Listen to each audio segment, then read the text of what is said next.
time machine.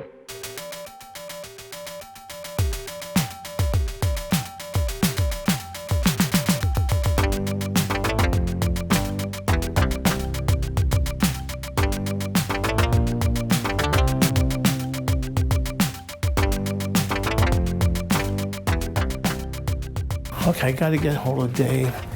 I wonder where that guy is. Every time I need him, I can never find him. Let me see where that guy is. He better answer the phone. He never answers the phone when I need him. Let me think. I gotta get a hold of that guy, and I gotta think. I don't want to forget. I gotta get a hold of. I hope Bridget's ready for this thing.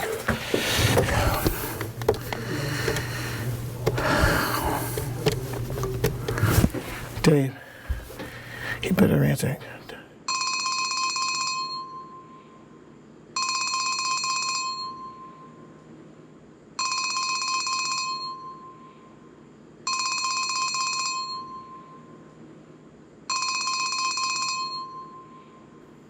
Hello? Yeah? Is it that time already? It's expo time. Okay. Yeah, I get buried in my work sometime. Yeah, okay, here we go. I'll be right there. I gotta get a smaller hobby. Good thing my wife doesn't know about this. Let me think now. I got a hold of Dave. Not Jeff.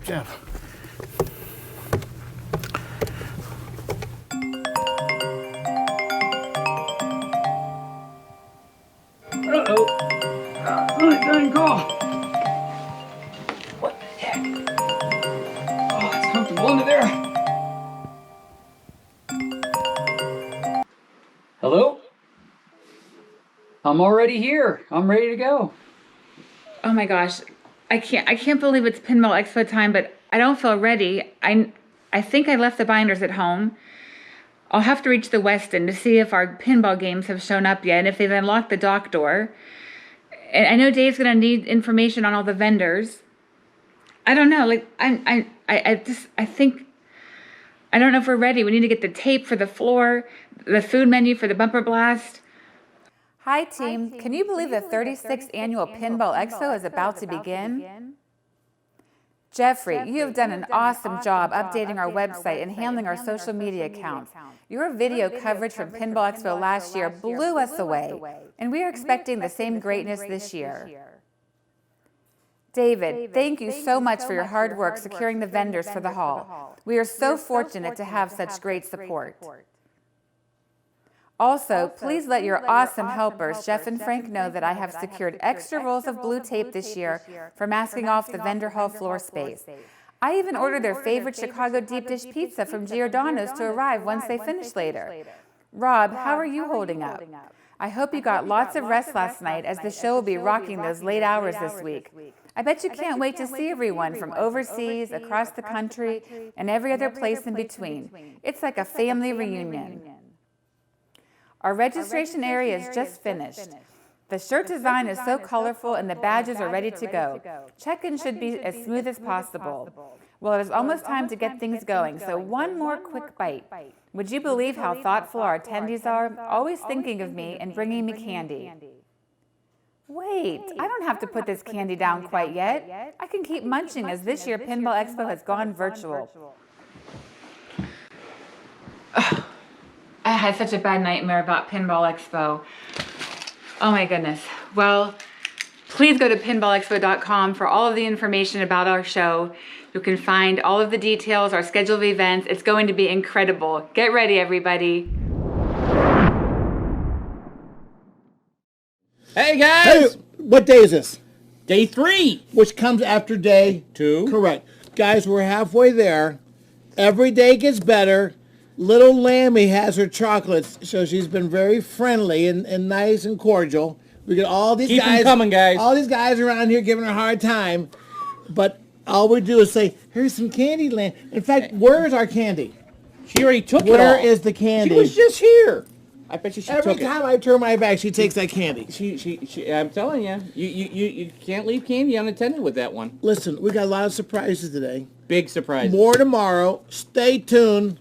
And also tomorrow, guys, we're going to show the video of where we're going next year. So get Ready! because it's going to get better and better as we hang in there. So for those newbies that just showed up here for the 3 o'clock timing, I want to give them the first opportunity to buy a souvenir package. So I'm gonna bring up the website. So look, guys, this is what we got for you. Here we go. With the help of little, wait a minute. that's not it. That's some not other it. guy. It's this cheap labor you got. I don't know where you find these Well, guys. hey. Anyways, Hold on. What do you want for a buck and a Wait a 50 that cent? much? Yeah, I know. It's Anyways, overpaid. we will show you here any second.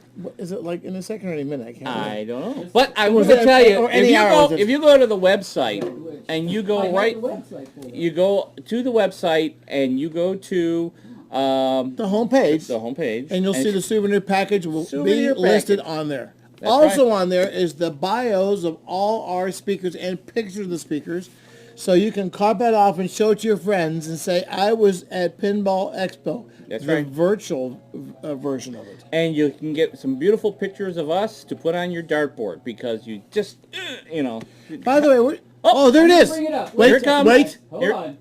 wait. We're gonna do it old school. We're just gonna do Not old Okay. school. I know what Pinball. that means. souvenir. I know. Oh, There there it it is. is. Oh my gosh. So what do you get here? No, You get a nice, look at that T-shirt. so there's a print on the Virtual front and the back. Yeah, Oh, you get the I- lanyard like you're wearing, you got it. and you get a badge personalized with your name. So if your name Very is nice. John Doe will be printed on the badge. And you also get, is that a mask? You get get. a Oh, look at mask. that! It's one of those official Official COVID COVID masks. Oh my gosh!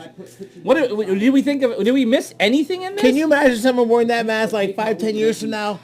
And some of the young kids says, "What is that thing, man? what- You must be some old dude to be wearing a mask like that." But that would be hip in some other countries where you have to wear a mask all the time. But Or when you go to the hospital, see somebody. yeah, there you go. Now we're saying 10 years from now, 20 years from now. So it's either a fishbowl over your head or the mask. What? Yeah, we'll be all in a So it's how bubble. much, Davey? It's $35 plus the shipping. I think the shipping Yep. is what, $10?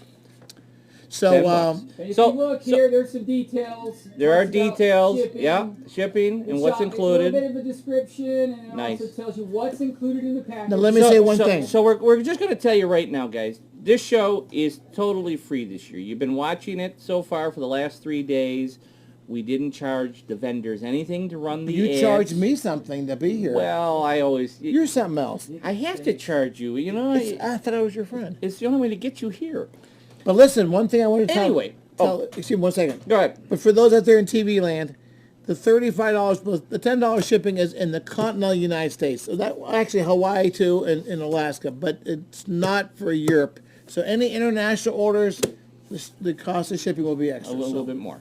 But again, this is only to defray the cost of putting on the show, getting all this time and effort, getting the camera work, and bringing all these cool videos to you, and setting up all this stuff. So we didn't even charge the vendors to run any of the ads. We're doing that for free, and we're broadcasting this to you for free. So to help support Pinball Expo, buy a souvenir guide.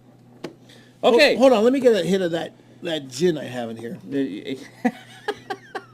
It's classic. Hey, yesterday we've had some little technical difficulties. We've now figured out a lot of our problems. And Pinball Asylum will be shown today. So it was on, we attempted to do it yesterday. Right. So it should be on today's schedule, if I'm not mistaken. We're sneaking it into the schedule. Stay tuned. We will let you know when. They're gonna put out a whole pump advertising on their end to tell us when we're gonna put it on, but we are going to sneak it in today. Now, also, we should talk a little bit about it yesterday. We had Sure. the bells and chimes. Yes. Those women, Did they a nice job. outpowered us, man. There was, what, how many were on that? Let's see. Podcast. How many were on the podcast? Was I it wanna about say there were 16 total. 16 total? Yeah. Yeah. Do we have the results, Jeffrey? We do. I think Frieden just sent me. Do we have the results of the tournament that was ran by the Bells and Chimes Let during me this find period? out. They told me. Hold on. But I tell you what we can do. If you know what, let's come back to that, Jeff. Let's go to our first video for today. We have a presentation that Mr. Burke put made many phone calls. I have the winner. You want to wait? We'll wait until after this. Okay. We're going to run our friend Mirco from Germany. Unbelievable. We reached out to him because, you know, we were like, show us what you got. We're bringing everybody around the world to see stuff that you What's don't. Mirco do? Mirco For those that don't know. makes the beautiful playfields. Reproduction playfields. Unbelievable. A1, perfect. So, Jeff, we ready for the cue? I am. All right. We're going to run the Mirco tour that he's put together for us, and then we're going to do some commercials, and we'll be right back with the winners of the Bells and Chimes. You got it, baby. All right. Let it rock. Hi folks, greetings from Germany. I'm very sorry that the expo has to be an online format this year. So I hope that you all stay safe and are healthy and stay healthy. I would like to give you a short update what we have done in the last year and what we are currently doing. I'm very sorry that we can't have any pinball shows this time, and it's very bad for all of us. I guess you all miss the shows and what's going on the shows. So instead of having a real show, I really like the format of having an online expo. So when Robert came to me and asked me to do a short video, I loved the idea, and this is what we came up with. So first, we don't experience any bigger issues in our area. So even Germany is increasing in case numbers right now. We still have a pretty safe environment in our area, and we are working usual and normal and shipping parcels every day, and so there's no real problem coming up. So we have our little smallest helper here. This is Owen. He was born last year during Expo time. That is the reason why I was not at Expo, because we had the birth of our little son. So he's helping with the playfields as best as he can, doing some trouble as kids do in this age. So I have a couple of topics I would like to come up with. I know that you all like to know what's coming on or what's going on with the clear code situation, what we have done and what we are doing. This will be the last of my topics. So first, we have added a lot of production capacities to the factory. We are currently running on 4 CNC router machines same time, which ends up with extra capacities for new reproduction titles. We have also raised the personnel and are now able to run more reproduction titles and new titles than we have done before. It is our biggest goal to have all titles and all red car sets always in stock. There are sometimes very low delays if there's a high demand of a title which is running low in stock, but usually we start rerunning every title before the entire stock is sold out. So due to the situation that other companies try to interfere which title is coming up and push in and all this competition with that, I've decided not to announce which titles are coming up next. So these will be advertised on the give me a second, on the Facebook page or and pin site as soon as they are available. I'm always on the run for new titles, so if you would like to see something made, just send me an email or a private message or whatever, and maybe if you have a donor playfield we can work with, then we have a good chance to do a new title. We have almost all inserts which are available in stock. We are running our own inserts. I mix all the colors, so this is not a big deal to have all inserts in stock anytime we need them. So we have a lot of flexibility with reproduction titles, and if we don't have the insert, we just generate the die and create the insert style. So the newest and latest titles we made are Spectrum, which we see here. This will be a donor playfield, which we will have some destructive testing on later on. And the other new ones are Black Knight with the diamond shape inserts. as a glitter and regular version. So the glitter version features silver and gold glitter effects to have some modding for these original playfields. And the other new title was 8-Ball Deluxe. I can give you an update what's coming next, at least for 2 titles. It's very well known that we are running Stargate right now. They are actually in production, which will be ready hopefully for Christmas.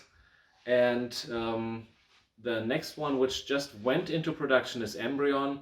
I've had a lot of requests for Embryon playfields, so this is one of the next titles, along with Class of 1812 as a Gottlieb title, and some older Stern titles which are in the queue as well. Some Williams titles as well, but I can't tell you the names for these so far. Beside the playfields, we are upgrading the stock of Radicals. So we have the newest titles, Monster Bash, Twilight Zone and Star Trek. Currently in the queue coming up is Creature, From the Black Lagoon, Mousing Around, Stargate and several others. So we are trying to raise the availability of these as well, so that we have a wider range of available titles. Speaking of Radicals, we have some effect possibilities. One is the recently seen Guns N' Roses CE effect with the mirror backing, so this might be something we could use for any older game styles as well.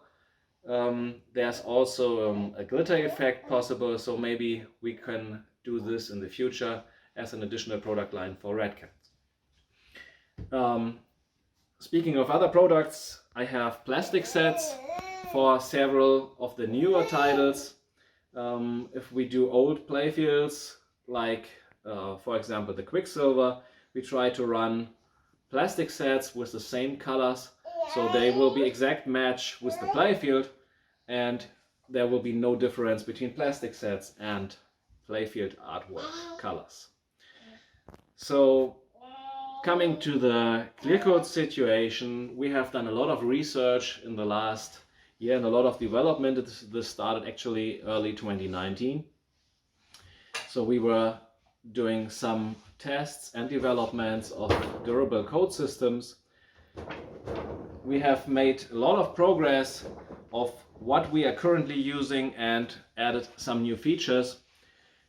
So all these playfields are working or running on a long time test cycle on test stations, which improved to a lot of high-end cycles.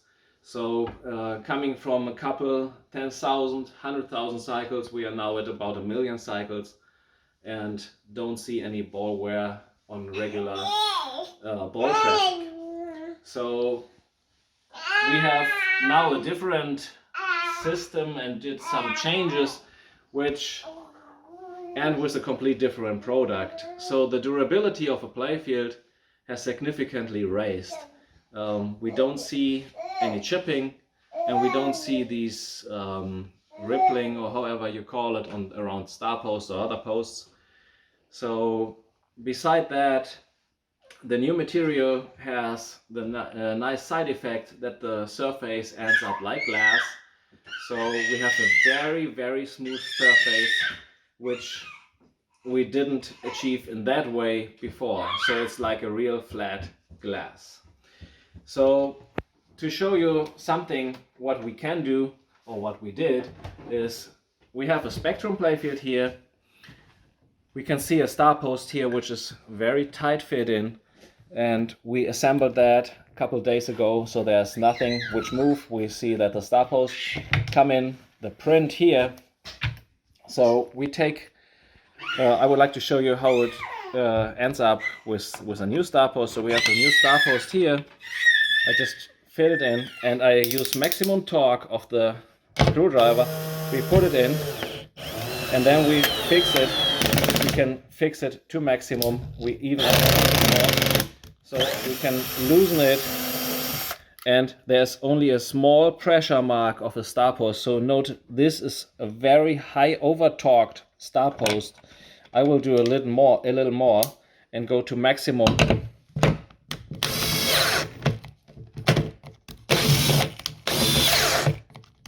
So we have already destroyed the star post and there's no code pushing out. This is very important that this has changed, so we don't see any issues with that anymore. Beside that, we have done a lot of change in the surface quality, so we use a hammer. We have hammer tests here. There's nearly no pressure here. And even if we use the fin of the hammer, we can push in holes where we compress the wood. We can show that here on the white, maybe better. So we have holes where we compress the wood, but nothing is chipping. And this is the most important change we have, that the clear coat durability is coming to a different level, and the durability of the playfield is at a never seen standard before. So this new system is running on our machines for a little bit more than 1 year now, and we have a lot of experience of how we have to do that in the process. And so this has been used for all the recent playfields which we've seen for the factories and for reproduction playfields. So that's all from my end at this time. So my little son is excited to be on the video. So I hope you enjoyed the time. If you have any questions, just email me or request any informations. Beside this video presentation, I would like to offer a special expo discount, which would be $50 for one playfield during expo time, or $39 for a red pill set. This are actually not available during the standard shop system, so this has to be ordered via email from my end. So please contact me with any orders, and I will send a PayPal request out with the correct amount and balance. Thanks a lot for your time, and see you soon, hopefully on the next expo. So. Baby, what's wrong? Come here. What's wrong? I can't believe he did that to those playfields. I know, we all can. Why, he's calling me right now. Yes? Yes? Yes? No. He's not going to sell it. Oh, okay. Oh, my gosh. I'm going to tell you, Mirco is great, and you know it's a family-run business when you bring your kids to school, and even on the videos, and what you're supporting is his family, and definitely. And I tell you, those playfields. Look at all the titles he's got. I got to talk him into going do some EM titles. Yes. I may need to make a trip to Germany. I think so. And something, but I mean, fantastic job. Mirco, kudos and congratulations. And did you Great see him job. hit that clear coat? It was bringing tears to my eyes. But I Everyone. will tell you, you didn't see it bubble, you didn't see it chip, you didn't see it flake off. So he did that. It's extreme. You know, it's like the old commercials. Would you do this to your car and they scratch it with a key? No, you're wrong. I would never do that. Do you remember the Bic lighter on the ice skate? And she would ice skate. There was a famous Peggy Fleming or somebody was skating on Before my time. Okay, and they attached a Bic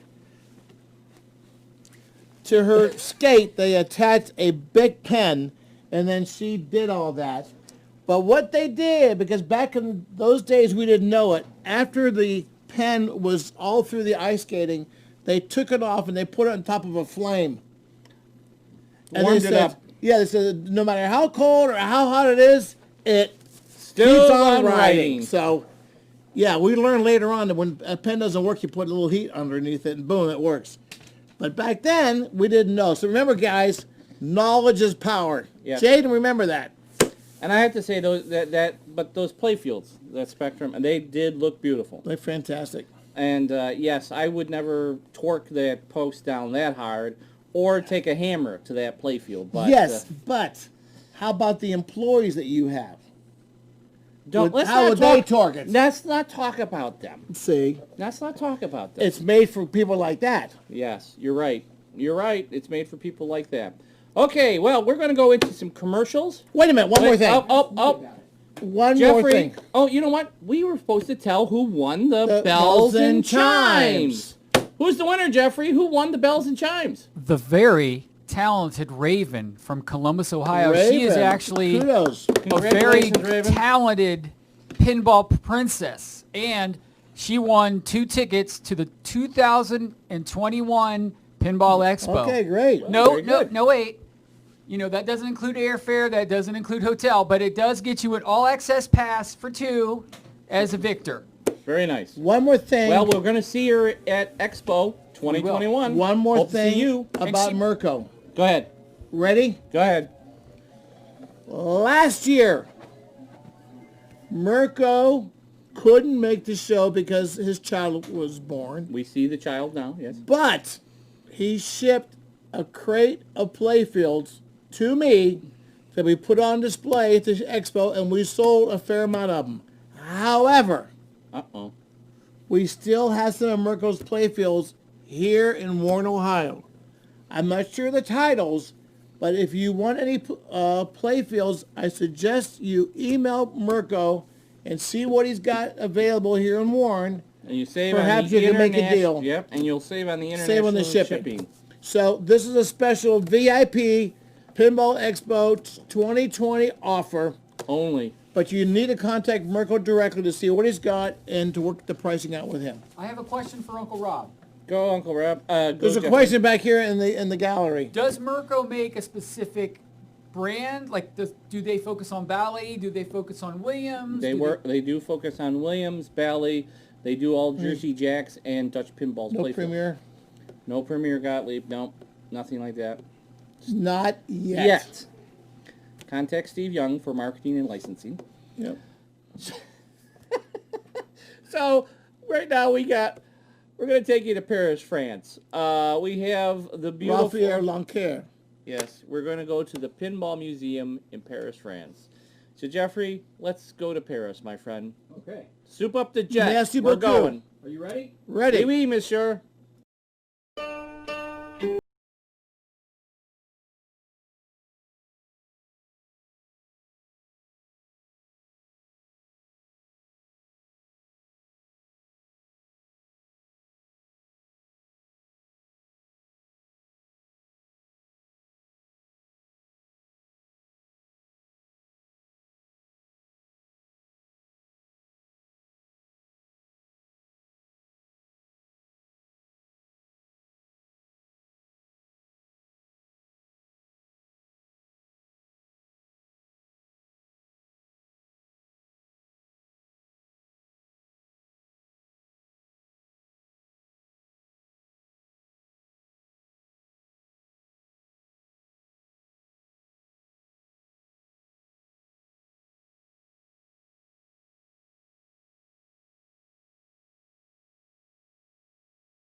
All right, I guys. love this museum, Davey. You've been there, right? So guys out there in TV land, let me tell you something. Raphael is a great guy, got a great collection, He was the guy in the pink hat, so you can when you saw it going through. But go ahead. but he was an operator way back when in the time, and then he took his passion to another level. That museum is open by invitation only if you want to go there. But the one thing I want to say to you is, he met some artists that work at the Louvre, At the Louvre. Very nice. and he used their talents to touch up some of the Gottlieb Playfields that were worn to the wood. Can you believe this guy? Can you imagine what that must have cost him? It must have cost him a mint. You know, I saw the Mona Lisa sitting upstairs in one of your rooms. Is that how you got it? Raphael got the guys from the Louvre to get you You the... never know. You never We know. borrowed it for a couple of years. But anyways, he's a great guy, great collection as you can see, and the guy is very passionate. And the artwork. I mean, those Gottlieb artworks. I mean, Rob and I were sitting here talking about it because we know that's Ad Posters and Reproductions who did that. And there's some names that come up that really do those beautiful pictures. Go ahead. There's a question out Go there. ahead, hit the There's a question. question.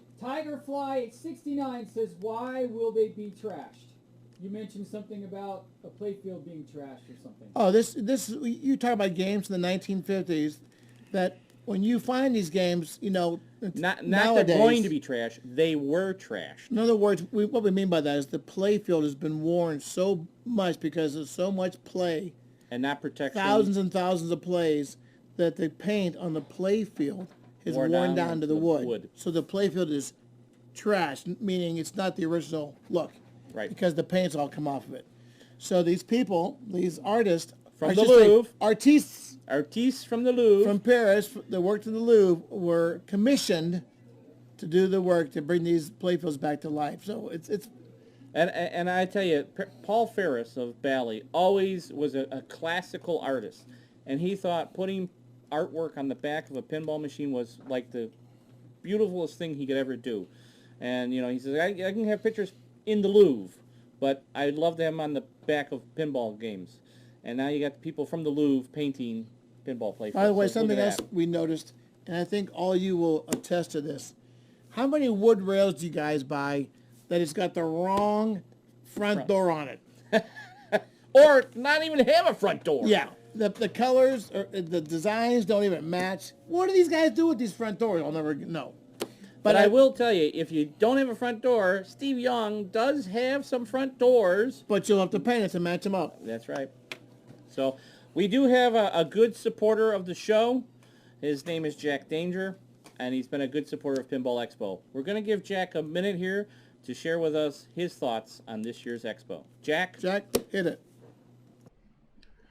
Hey Pinball Expo fans, Jack Danger here. I was given this little time slot to promote Dead Flip, but I instead wanted to use it to say thank you to everyone who's into pinball, to everyone that's keeping this hobby alive, to the folks creating content to put their own thumbprint on the history of pinball, and to the manufacturers that are still making these games through all these hard times. I can't thank any of you or all of you enough for everything you're doing to help this thing grow. And I wouldn't be here without you. Pinball wouldn't be here without you. And just a frickin' round of applause for everybody that's making something to help this hobby stay alive, especially right now during all of this nonsense. So I love you all. I hope you're having a great time. And again, just, you know, keep playing. All right. Also, a huge shout out to all those locations that are struggling or unfortunately have had to shut down. My heart goes out to you. You know, we'll get back to it. I love you all. Thank you. And on with the show. Thank you, Jack. You know, he's on the show. I feel like we need like a little music now. Yeah. Any music over here we on get- with the show? Like a little background music or a little Do music you on have with any the show? music? No? You should. It's okay. I gave it to him a month ago. Don't get into that. Bob, Anyway, I've played it bunches of times. You'll have to go back and watch the playback. you gotta watch the playback. We don't hear it here. Do I have to buy a copy of it? Yes, you haven't paid for the royalties yet, but we'll get paid for it. But I like to give a shout out to Jack Danger. Thank you, sir. Thank you, Dead Flip, doing a beautiful job with all the streaming that he does. And yes, we'd like to give a shout out to all the locations that are trying to survive. Logan's Hardware, we reached out to them. Jim Zesby. And Jim, our hats off to you. Very close to opening up again. He's putting a lot of work to get things going there again. So that's to be happening. Support your local locations. That's what I always try to push. Even the guys who are opening, unfortunately, we lost a lot of locations due to COVID. And but we know you had a passion. We love you for it. And if we can help you any way later to get back open, we're there for you. And I'm sure the rest of the pinball community is with us on that. So this is our time, friends. We're now going to switch over to, I have 4 o'clock. We're going to switch into Rocket City Pinball. Andy Sokol. This is a gentleman I met through Facebook. He's done some very unusual tweaks to a common item. Check this out. It's pretty wild. It is. So let's see what he does with some playfields. Not playfield, but playfield components. Playfield components, excuse me.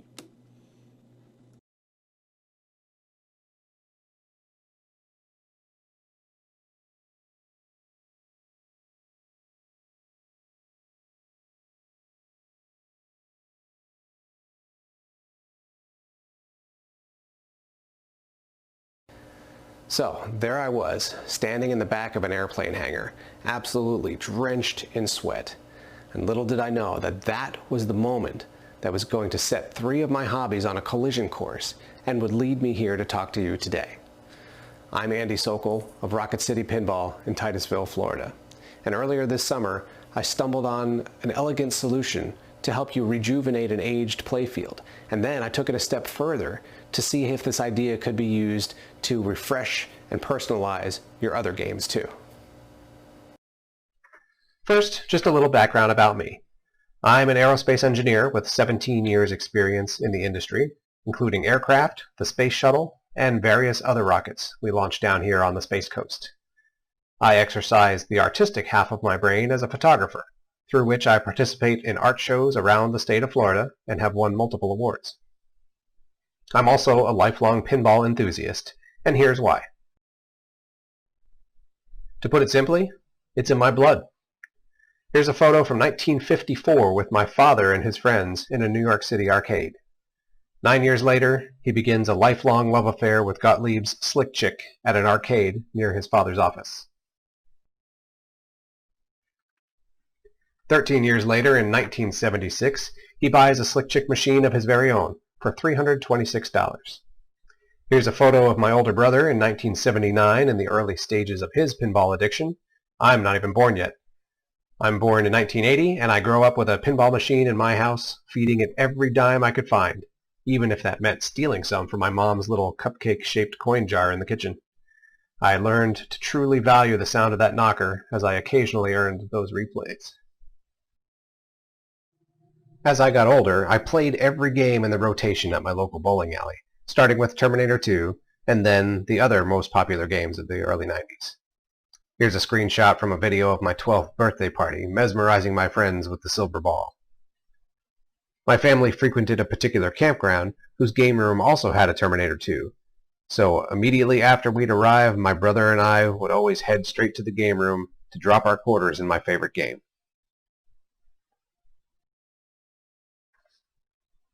I started collecting and working on pinball machines in the summer of 2015. My wife was a stay-at-home mom at the time with our 2 kids, so I didn't have a lot of disposable income at the time. So, like many of you probably did, I started my collection with relatively inexpensive machines, and resolved to learn to fix them, play them for a while of course, and then eventually trade or sell my way up into better and better games. Naturally, working on these machines really appealed to my engineering side. My first 2 games came in a batch deal, a fully functioning electromechanical Sky Kings and a broken-down solid-state Bobby Orr power play. As I started young, so I got my own kids started young too. My daughter was 4 when our first 2 machines arrived, and so I roped her into helping me work on them. The first time we got power play to boot up, our excitement was electric, and she was hooked ever since. Anytime a new machine arrives, she's always ready to dive in and test all the switches and shop it out with new bulbs and rubbers. There was one stretch when all of our games were fully working, and she actually bemoaned the fact that we didn't have any broken ones to work on. My son loves to play too. He's a little more reluctant to help with repairs though, as he'd much rather just find a game with some drop targets to smash. This part of the story will probably sound very familiar to some of you, as first there were 2, then there were 3, then 5, then 7, 8, 9. I even had as many as 11 at one time. But obviously, my drive to find and fix and trade and work my way up has been pretty successful. There are a few noteworthy events in this journey, the first of which was the acquisition of my Holy Grail. I'd found and fixed up a Black Knight 2000, which happened to be the Holy Grail of a family friend, so I had him go find my Grail, and we made the ultimate trade. It was quite the momentous day, as you can see. Working my way up culminated in an event I thought I would never see. We got a brand new in-box game. I traded away 3 of my older games to get a Game of Thrones Pro, one of the limited run from 2019 when the new code was released.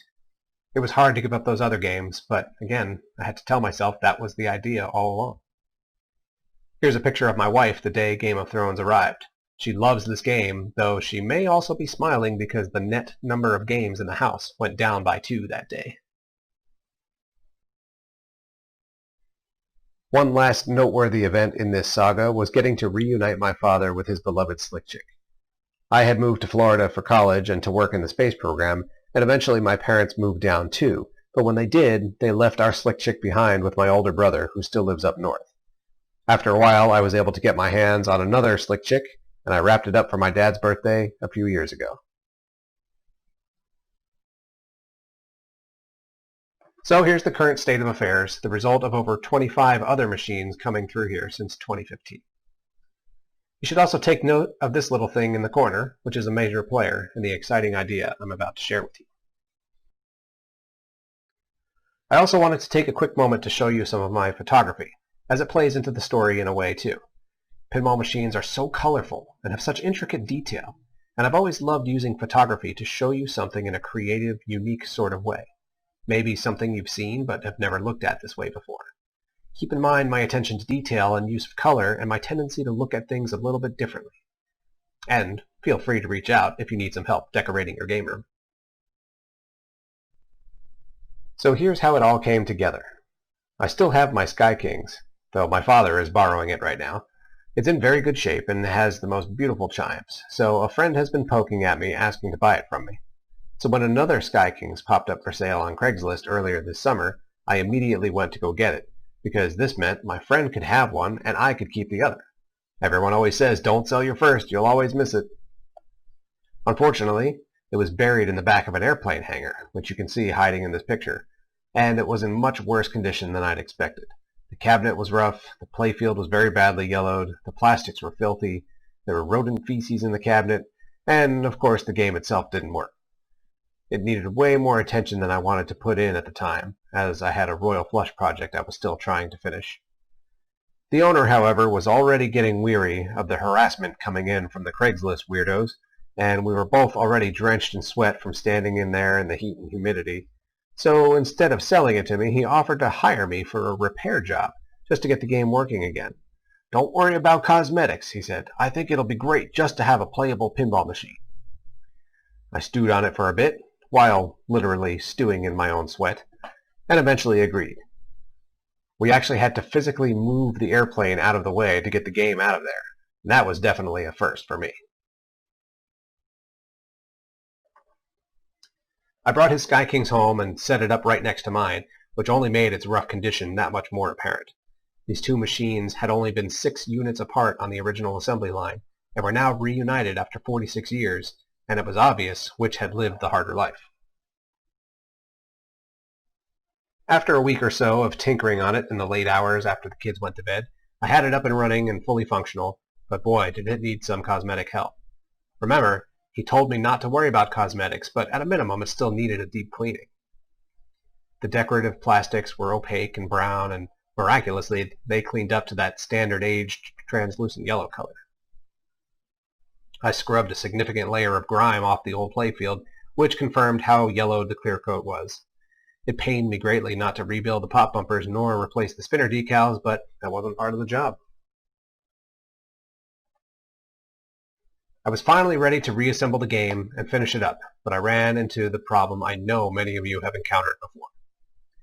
Of course, I couldn't in good conscience reinstall those old, brittle, cruddy plastic posts. I had some brand new posts on hand, but their fresh white clashed dreadfully with the yellowed playfield and aged plastics. The new posts were so crisp and bright they only accentuated its poor condition and made the game look really bad. I even tried some other slightly aged posts I'd removed from another machine, but even they had the same problem. So I was in a pickle because I couldn't put the old ones back on, but I couldn't put the new ones on either. I needed some other solution. So, enter the new hobby. That thing in the corner I pointed out earlier was a 3D printer. Thanks to being stuck at home due to COVID precautions, my daughter and I had recently taken up 3D printing. We've been having a blast. She's been designing dragons, and I'd already used it to create a few new parts for my pinball machines, like these custom mounts for toy vehicles in my Jurassic Park, and these neat little light shields that block errant light from spilling over into nearby inserts under the playfield. My daughter had been trying to print another dragon in some gold filament she'd asked me to buy. I went to check on it and found that the print had failed, leaving behind a half-dragon, half-spaghetti monster. Knowing she'd get a kick out of this, I was carrying the dragon across the room and happened to walk past that old Sky King's, and it struck me that the gold filament matched perfectly. The solution to my post problem was instantly obvious. I needed to 3D print new posts out of this gold filament. A friend of mine sent me a model of a post that I could print. I fired up the printer and churned them out. They were such a perfect match, they blended right in. Think about it. Think about all the yellowed plastics you've seen. They're not really yellow, they're more of a gold. Think about that yellowed playfield. That discolored clear coat isn't really yellow, it's more golden. So, unless you're planning to strip the clear coat and re-clear it and replace all the plastics, then these golden posts are the perfect solution for rejuvenating that aged playfield. Here's a photo showing how wonderfully the golden posts look compared to various other options. That seems like an obvious choice. Here's the original posts, here's the lightly aged post, and here's brand new posts. They just clash so brightly with that yellowed clear coat and golden plastics, so the golden posts look fantastic. Their silky shine helps breathe new life into that buttery playfield without the harsh, stark contrast of the bright white new posts. So I outfitted the machine with the golden posts, returned it to its owner, and he absolutely loved how the new posts looked. Here's another look at a few more locations where I'd installed the golden posts. As you can see, the match is perfect. Such an elegant solution to this cosmetic problem.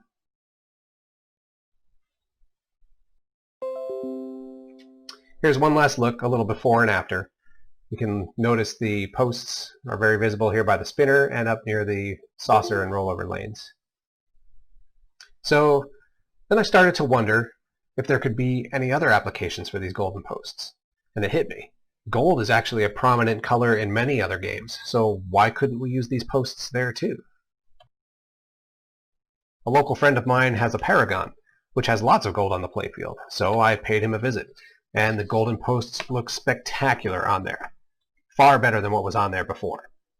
So what other games have gold?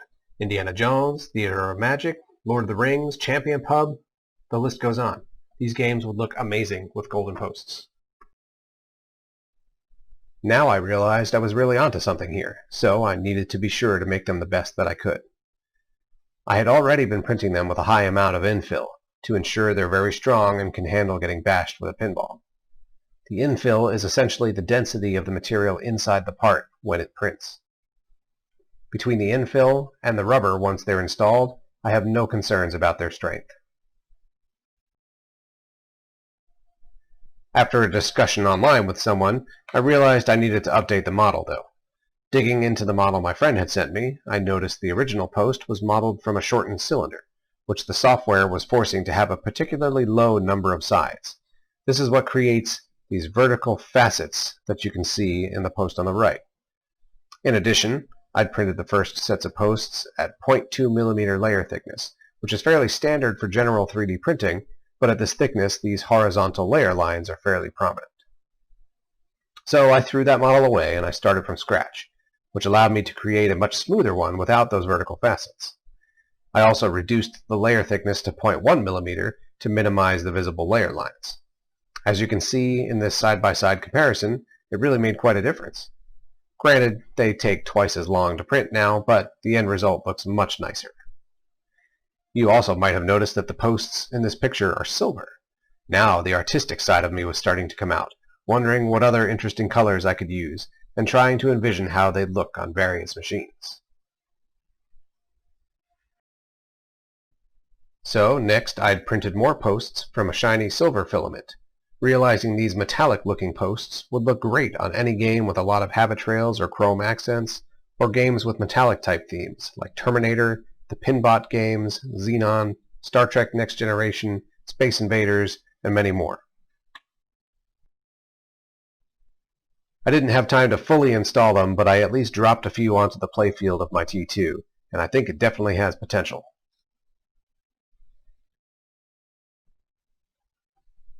To round out the metallic color trifecta, I also tried some in copper, and I loved them. Think Mary Shelley's Frankenstein, Fire, Junkyard, NBA Fast Break, that crazy old Orbiter 1. You can probably think of a few I haven't considered. Okay, so check this out. This idea really excites me. They make quote-unquote wood filament for 3D printers. It's still plastic, but it's infused with sawdust, which gives it a wood-like color and texture. These would work for games with wood as a prominent part of the artwork, like Fishtails, which has that wooden boat in the foreground, Black Rose on the deck of that pirate ship, or even Buccaneer and Ship Ahoy with the prominent wooden ship steering wheel in the center. Or what about wood rails? Wood rails have huge potential for these posts, for one important reason. Because the plastic has that sawdust content, you can sand them and they'll actually accept a stain. I tested this with 2 stains I had available here at my house. All you'd need to do is find a stain that matched your wood rail. Then can you just imagine how beautiful a wood rail with matching wooden posts would look? I was on a roll, so I couldn't stop there. I decided to give this white marble filament a try. There's no actual marble in it, of course. It's a cool white plastic with black speckling that ends up looking like marble when it's printed. If you can think of any sort of ancient civilization theme, maybe these might work. Perhaps in Aquarius or Flying Chariots, Atlantis, maybe Time Machine, who knows. Look at your collection and let me know where you think it might work. How about black? Just think, any card game theme is going to have lots of black, so it would tie in nicely on a Joker Poker, a Royal Flush, or Card Whiz, or any of them. And then there's the space games, Meteor, Galaxy, Black Hole, even Orbit. Add to that expansive universe feel with more black. Here's my Royal Flush project I mentioned earlier. I dropped a few black posts in there, and again, I love it. It complements the art on the playfield and plastics perfectly. I had a bright green, so I fired off a few of those. Of course, Attack from Mars and Revenge from Mars immediately came to mind. The Elvira games have a lot of bright green trim in the artwork, as does the original Teenage Mutant Ninja Turtles. And even Ghostbusters has a few posts that these could replace. Here's all the other basic colors I had in my filament inventory. Remember, a lot of older games used to have opaque colored posts, so why not try that for accent colors and enhancements? As you can guess, I had to try. Take a look at this volley with me. Look at the white posts up the blue side and across the rollover lanes and down the green side. Now look at it with my colored posts added in there. The blue, the yellow, and the green. It absolutely pops now. Here's another look further down that volley playfield where you can see the colored posts by the drop targets.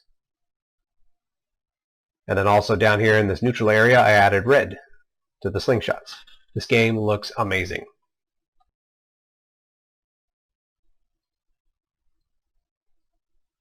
Remember my Sky Kings, which was in much better shape than that other one that got me here? Take a look at this.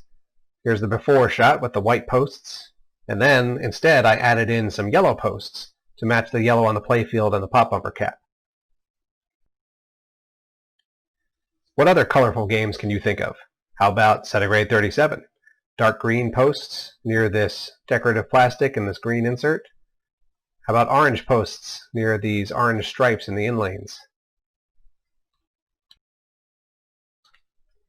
Here's one more look at all the custom posts I have right now. There are plenty more colors out there, and I'd be excited to explore those too if you have a game that they might work well on. So, whether you need the golden posts to salvage your refurbishment project, or the wood posts to classy up your wood rail, or you just want to personalize your game with a pop of color, all you need to do is reach out to me at rocketcitypinball.com.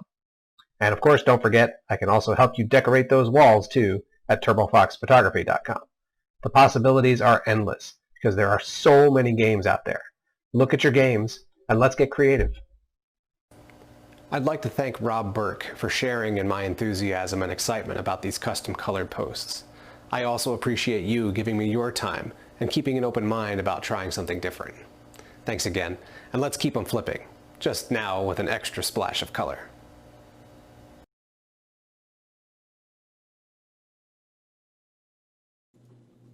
Davey, I'm speechless. I am too. That is amazing. Andy, you the man. Way to go. Nice. Is he the man? He's Is he the definitely- myth? Or is he the legend? Legend. You are the legend, man. Yeah. An innovator for this hobby. This is a great innovation. I want to know where I sit in line as far as placing my order. Because by now, he probably has, 100 phone calls or emails Probably. in front of me. Phone's been ringing off the hook here, too. Oh, my You know, God. I just have to say, I love Expo. Expo has always been a pioneering to show the little guy, showing the new guy coming into the market. Here we go with But these guess beautiful what's going to posts. happen? This is going to be the new norm. Norm. How do you Yes. spell norm? N-O-R-E, I mean... Norm. The point being, you watch a year or two from now, all the major manufacturers are going to either offer it for their LE packages or whatever. Oh, yeah. But those look so tricked out, man. Beautiful. I love it. And I know some of the purists are going to say, it's not the white post. It's not perfect. But I'm going to tell you something, and I know this.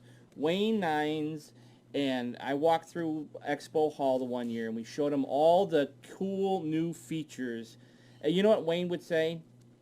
If I had that available, I would have put it in there. He says, just because it's a standard white post, that's what we were given to use. And then, to save cost on production, we used the white post on everything. I love it. But now the idea of having all these different colors, making it very unique, Wayne would love it, and so would all the rest of the guys. I got an idea. Let me write this down while people are listening in. I'm Here going we to have go. a contest next year at Expo.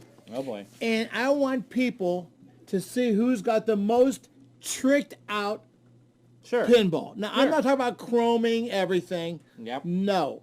I'm talking about using Rocket City posts, the colored posts, using Pin Stadium lights, Yep. tricking this, colored guard rails. Or that beautiful scribed rails that we saw last Yeah. night, too. So, Tony Logan, unbelievable. Have him with his engraved. So we're going to see, let me add it for next year. This is a Pinball Expo exclusive. Anyone that uses it at their show, I know where they stole the idea Tastefully. from. Tastefully. Me. So what do we have to say? We have to get what? Get Ready. Hey guys, we got some announcements. Okay, let's hit So- it. On the website, we don't have a cart installed to purchase directly, so you'll have to send your order to Bridget in regards, let me bring it up. This is in regards to the package. Okay, so in the So- package deal right now, we don't have a cart. So We you don't have a email- cart. Email Pinball So, Expo. yeah, email info@pinballexpo.com.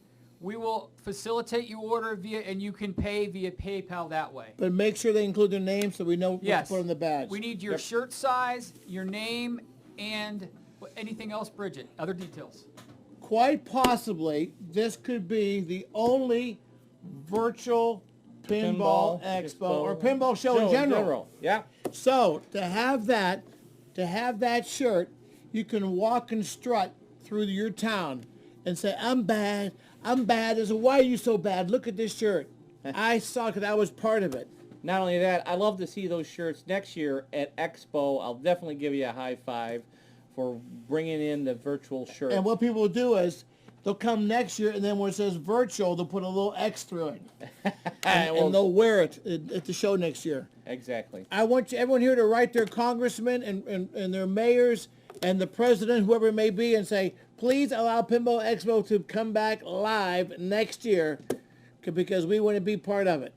Jeffrey. Rocket City said to everybody out there, thank you for having him and the opportunity to speak, and it's mutual. It was a great presentation. Beautiful Tony, presentation. unbelievable. Nice.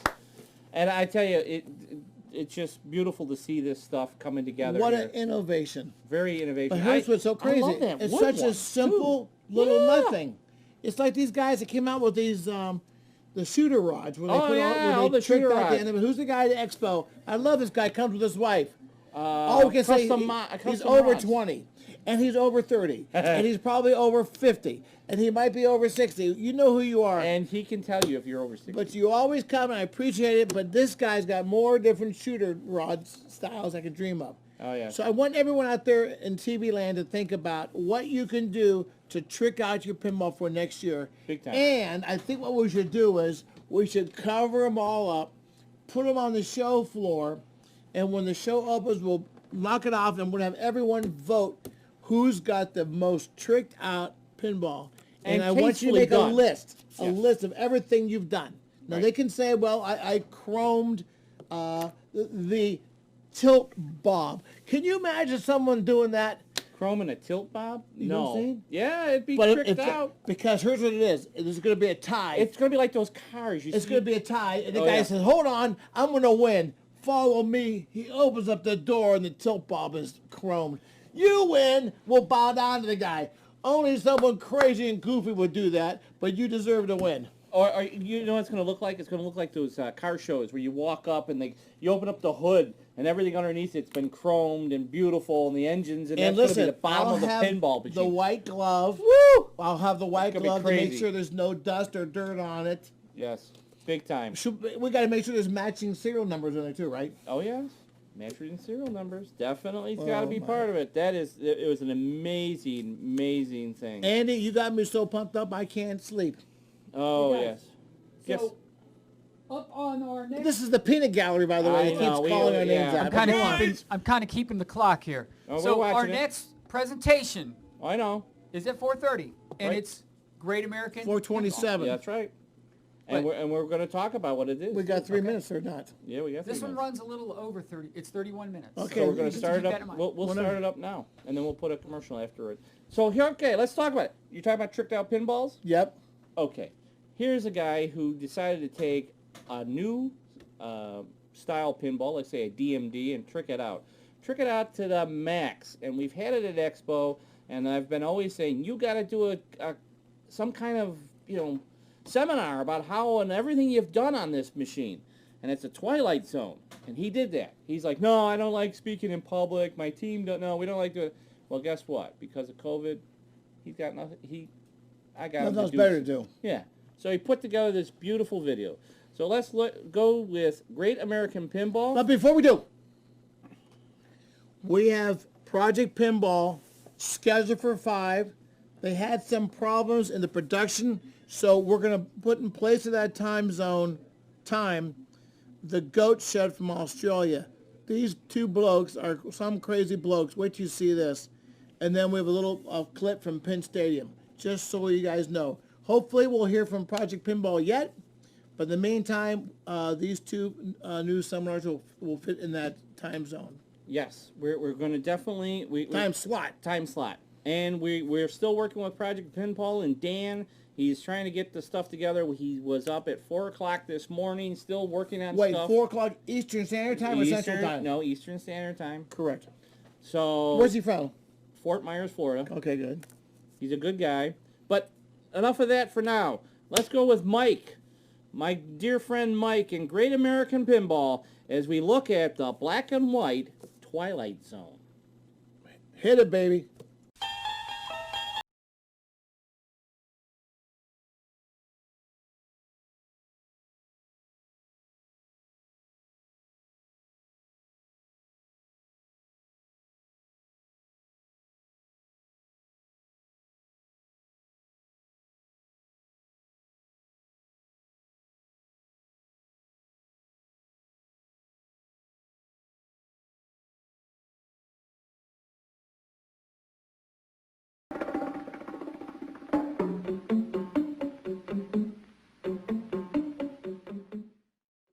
While we were big fans of the original Bally Twilight Zone pinball machine, we couldn't help thinking, how cool would it be if the pinball machine was like the black and white TV series? This thought got the ball rolling, and we literally entered another dimension, the Twilight Zone. We started this project 7 years ago, and it took us 5 years to complete. We debuted it at the 2018 Pinball Expo, and it won Best Modded Pinball Machine of the show. The first thing we did to get started was contact a friend named Lonnie Meehan from Graphic Dimensions.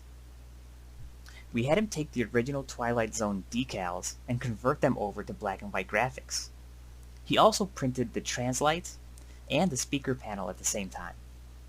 After the cabinet was re-decaled, we added a color DMD and set it to white, so all images that would play were in grayscale. From there, we scanned in the original plastic set and sent them to Lonnie to redraw and convert to black and white images. Then, we sent them off to be printed and laser cut. Other images that had to be scanned in and redrawn were the clock face decal, the ramp decals, and the apron decals. After the cabinet was complete, it was on to the next phase, and that is how to make the playfield. We asked the well-known playfield maker if he would print the Twilight Zone playfield in black and white, to which he agreed. However, the process dragged on for over 3 years, and we had over 20 emails back and forth. We finally decided it was time to learn how to print the playfield ourselves. The first step was converting the playfield from color to grayscale. We ran a few test prints to check on alignment and quality of print until it passed our inspection. Then we had to take the original playfield, knock out the inserts, sand it down, and source new clear inserts. The one problem we ran into was with the lightning bolts. They're not in production in clear, so we couldn't find any. We had a thread on Pinside following our journey. When we got hung up, we had a very nice Pinsider volunteer to send us his lightning bolts.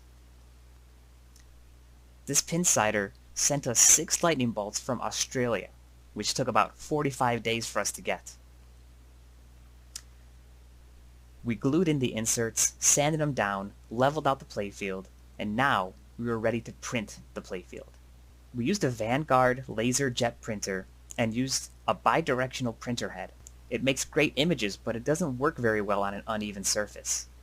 As the print head printed in 2 different directions, some of the artwork became fuzzy and blurred, and that was no good. Once printed, we had to evaluate if the playfield was up to snuff, and with a slight bit of blurriness, we decided to sand it all down and start fresh. This time, we only printed in one direction, and voila, it turned out perfect. We sent that playfield in to get clear coated, and when we got it back, it was time to reassemble the game. We experimented with a couple different styles of pop bumper caps and bodies. We spray painted the gumball machine. We painted any visible wires and switches. But then we finally ran into another problem, the green clockboard. The machine was perfect and beautiful in black and white. However, the clockboard was the only bit of color you could see. Well, there was another Pinsider who came to the rescue. This guy was from Germany, and he had been following our black and white Twilight Zone build thread. He told us that he made white clockboards for his machines. So we bought a few of his boards, and we were ready to remove all color from the machine. That was until we realized that Bally coin slots were pretty much always made in orange. We needed clear slots. That's where Dave from the Mod Couple came in. He 3D printed a set in clear so that we can completely strip all color from our game. After Dave made us a set, the guys over at Pinball Life also made new clear buttons from a mold. Now, when you see clear coin slot plastics, you know why they were made. After assembling the game, we added a bunch of really tasteful mods. There's a black and white car, the Talking Sally doll, Jetliner, the rocket ship, and Robbie the robot. We added black and white decals for the back panel, the inside art blades, flipper bat toppers, and we topped it off with the Sears shooter rack. The next set of pictures are of our completed black and white Twilight Zone from all angles. We hope you can appreciate all the work and time that went into this machine. As you can see, we planned out the build in great detail to make sure it truly looked like it came from the past, from the Twilight Zone. We really hope that you enjoy seeing the machine as much as we enjoyed building it. And even here, when you see the two machines side by side, which one do you think looks better?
We wanted to do a lot of very tasteful mods for the machine.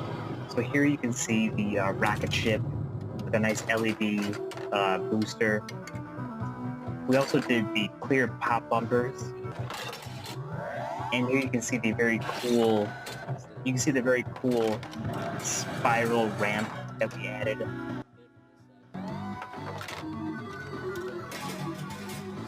Even the gumball machine, again, we painted it to be black and white. In the upper playfield area, magnets and everything are still fully functional. Everything about the game totally works. It's just in black and white. But don't complain about the red zone.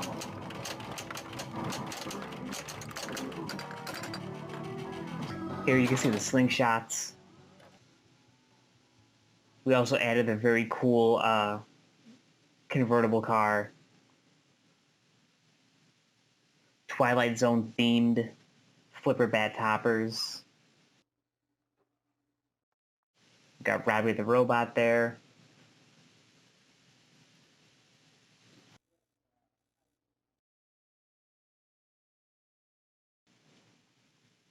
See, we got the jetliner here as well. It's very cool, fully lit up with LEDs.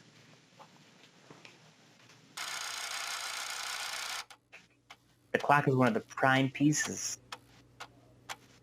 We sought out that white PCB board to fully remove any color from the machine. But in the end, it was really just a labor of love. The Twilight Zone pinball machine was so cool on its own, but seeing it now in black and white is almost just the way that it should have been originally.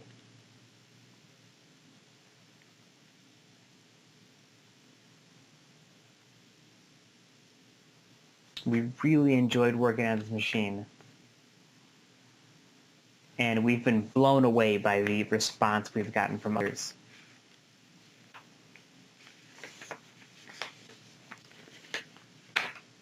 So hopefully you enjoyed seeing the Twilight Zone in black and white as well.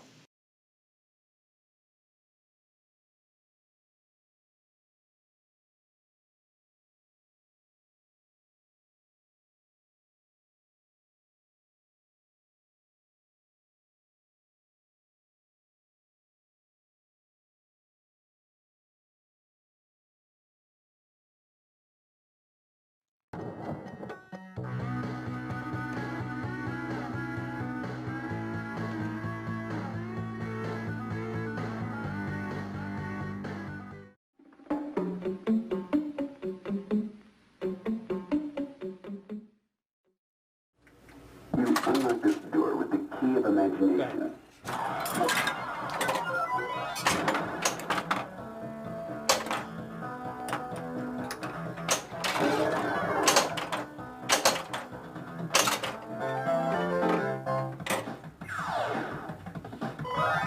There's madness in town square.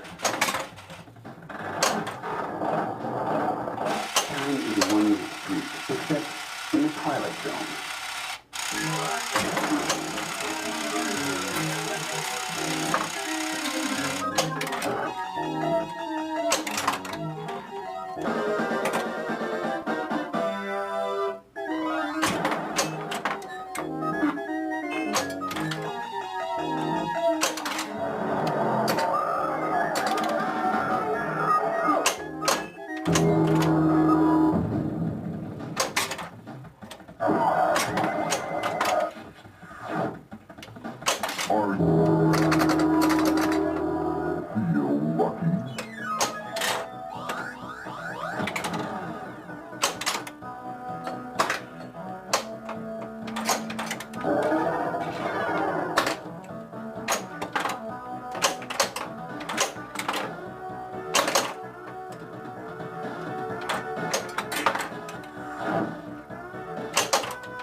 There by the side of the road.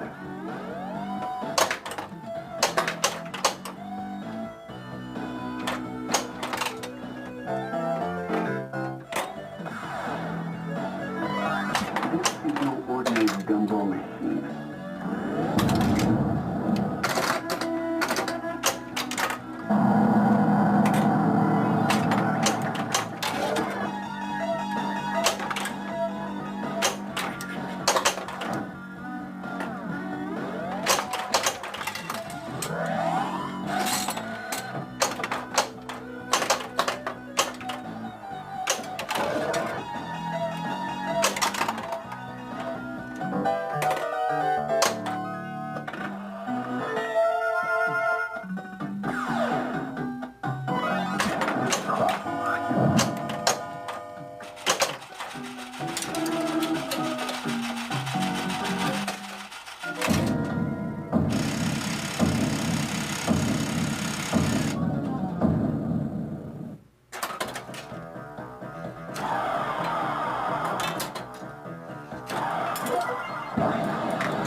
this door to the dimensions of sight. Don't touch the door.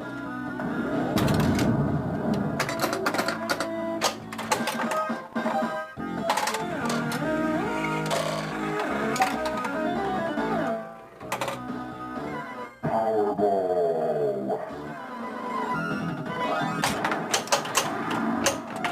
Put it back.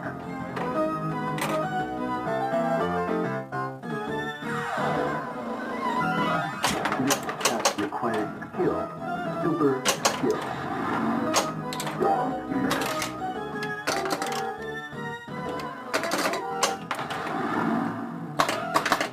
Put it back.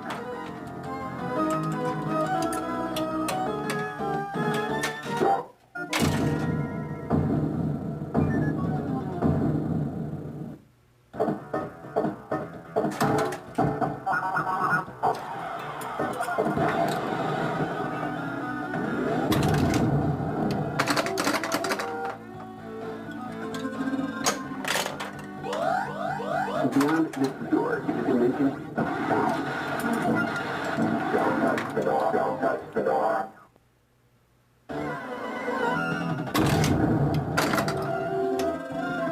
Lost doors, Powerball.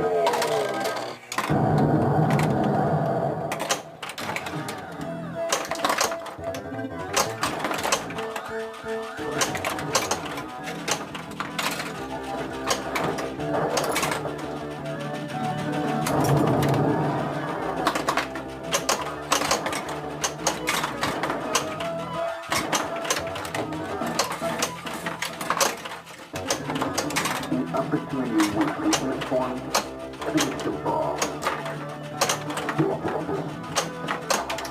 Get the extra ball.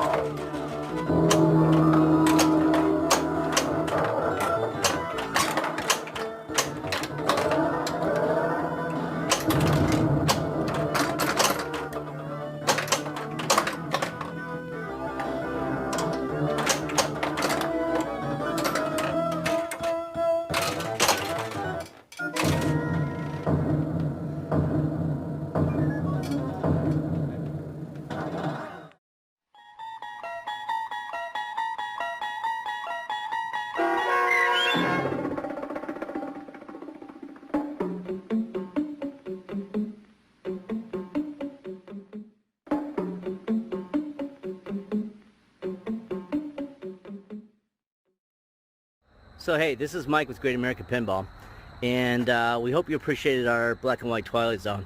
So what I'd like to do is just kind of take you through Great American Pinball, our shop, you know, who we are, and kind of show you around. So we've been collecting pinball machines for well over 25 years, and I've been in the hobby pretty much since I was 15. My dad bought me a Captain Fantastic back in the 70s. So, you know, back in around 2000, when Williams closed their door, started to collect pinball machines, started to turn into more of an obsession, and then all of a sudden I found out that I had a problem. Basically it turned into a business, running it out of my house, and then turned it into Great American Pinball, incorporated it, and never looked back. So this is our shop. We're located in West Chicago, Illinois, and basically, as you can see, we have about 40 machines on the showroom floor. We dabble a little bit in jukeboxes. We have a lot of artwork, and we have a passion for pinball. So you can see some of the unique artwork back there. We love a lot of crazy artwork. We have toppers. We have t-shirts. And we also collect props. Back here is more of your used equipment. You know, stuff that we've done and we've refurbished. This is the black and white Twilight Zone we did that debuted in 2018 that you saw our black and white Twilight Zone segment on.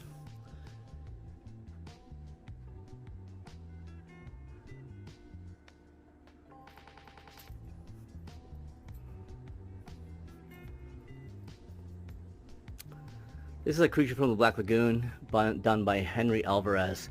This is one of 3 and full life-size creature. B9 is fully functional. I don't have him on right now, but he will move forward and back via remote control. He'll have all his sayings, and R2-D2, fully functional. Done by a guy named Tom out here in Naperville. He's fully functional and fully movable. His head goes back and forth, right and left. And if anybody's asking, are they for sale? No, they are not. So again, I'll take you through the other side. Again, this is more Stern, Jersey Jack, American Pinball,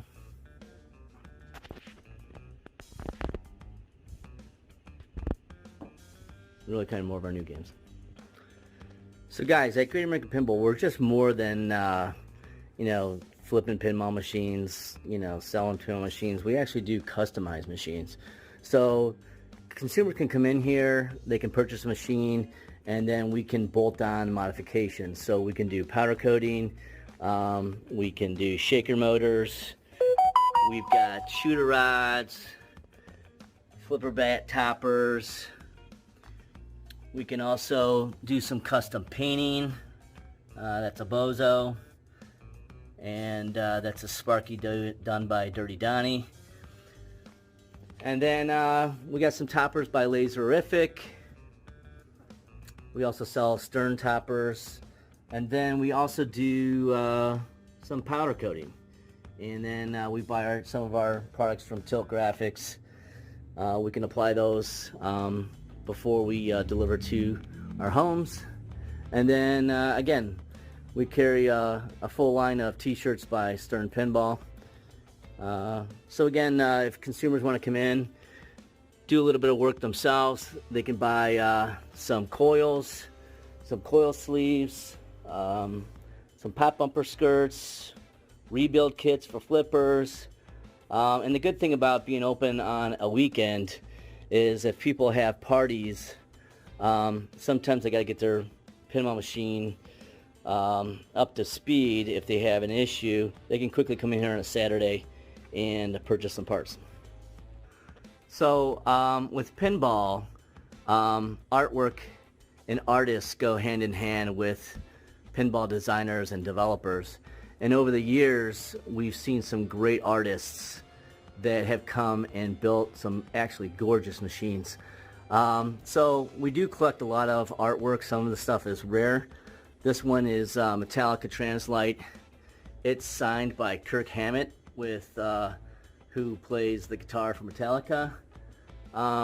We also have some rare pinball posters. I love posters that are designed by artists that have a table or a theme in mind.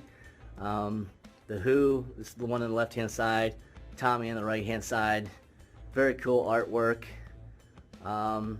We collect Playfields, seconds. Like to put them up on the walls. Sometimes we'll have tournaments and then we'll take them off the walls and we'll award them to first, second, or third place winner in a tournament. I love wacky carnival artwork. So this piece is from I think a Mardi Gras, and this other one was from an old carnival, and it looks like he's a wizard. And then we like to kind of like design different stuff, you know, take artwork and pinball parts and make our own artwork. So we've done something similar. This came out of GameWorks, and this was in a bar, Lights Up, and that was part of the bar at GameWorks in Schaumburg. And if you come over here, this is our version. We took an old Playfield, Power Play, and just kind of made it freestanding art. This happens to be a Metallica Playfield. I wonder if you guys can see the difference in this Playfield versus the production. And then again, some artwork by Dirty Donnie, John Papaduke. This is very cool. This is a old promotional poster for Tommy, the Wizard pinball machine. So yeah, if you're ever in the area and you want to check out some of the artwork and stuff like that, feel free to stop by. Check out our website for our hours. So we're going to show you the rest of the shop in our next segment. So in this space, it really was kind of more like an office space slash bathroom. And, you know, again, getting back into that art theme, you know, I like to go a little bit crazy. So, you know, you're not bored in the bathroom. You can check out some artwork, some wacky packages. That's from an old Speedway back glass. And this room, if you want to go to the bathroom in blacklight, you can. That's kind of interesting. Another bathroom. Again, these aren't the cleanest bathrooms in the world, but again, I like my customers that come here to be excited about pinball machine. This came from Bally Williams, an employee, and just kind of a back glass. He framed it. But again, just kind of making the experience pretty cool here at Great American Pinball. And then this used to be like it's just a storage area. And now it's where myself and friends stream some of our videos for our YouTube channel. So if you want to check out some of the games, full featured games playing, you can go to our YouTube channel and check out some of the games that we have streamed. And this is a Supreme Playfield sawed in half, 2 different ones, but pretty rare. So this is kind of, there's 2 more rooms. This room here, you can see this was the test print for Twilight Zone. We've got some Playfields here up on the walls, but I'll take you in this other room first. Some white woods from some of the designers, but this is kind of where we shop out the machines. We've got all the equipment here to tear a Playfield down, rebuild it, clean it, polish it. Can anybody guess what we're working on here? So right now we're in the midst of finishing up this getaway. We still have some cabinet touch-ups to do. We got to rebuild the dot matrix display, and then we're going to get on this creature from the Black Lagoon. So from here, this is kind of just more games in the queue that we have collected over the years, trying to get this down. As again, it's, you know, as you're out there searching, some of this stuff just falls in your lap and you can't buy it. But we've got some more Playfields up here. We've got a whole boatload of toppers, side rails.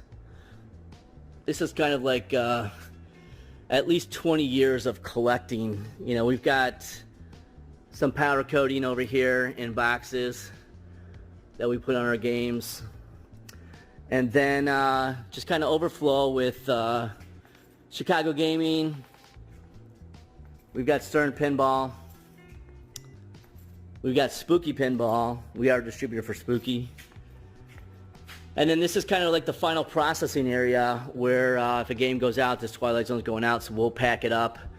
We fold the heads down, we cardboard it, we shrink wrap it, we band it, and then send it out. And again, I wouldn't recommend double stacking your pinball machines, but we do know what we're doing, and that is safe, and it just allows us more space in our warehouse. So thanks for taking a walk through Gap with me at Great American Pinball.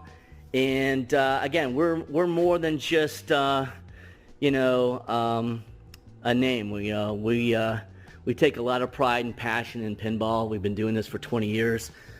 You know, some of us have made a lot of great friends in this hobby, and we wish everybody the best in pinball. So again, thanks for watching our video, and check us out at www.greatamericanpinball.com, and we'll see you soon at the next show.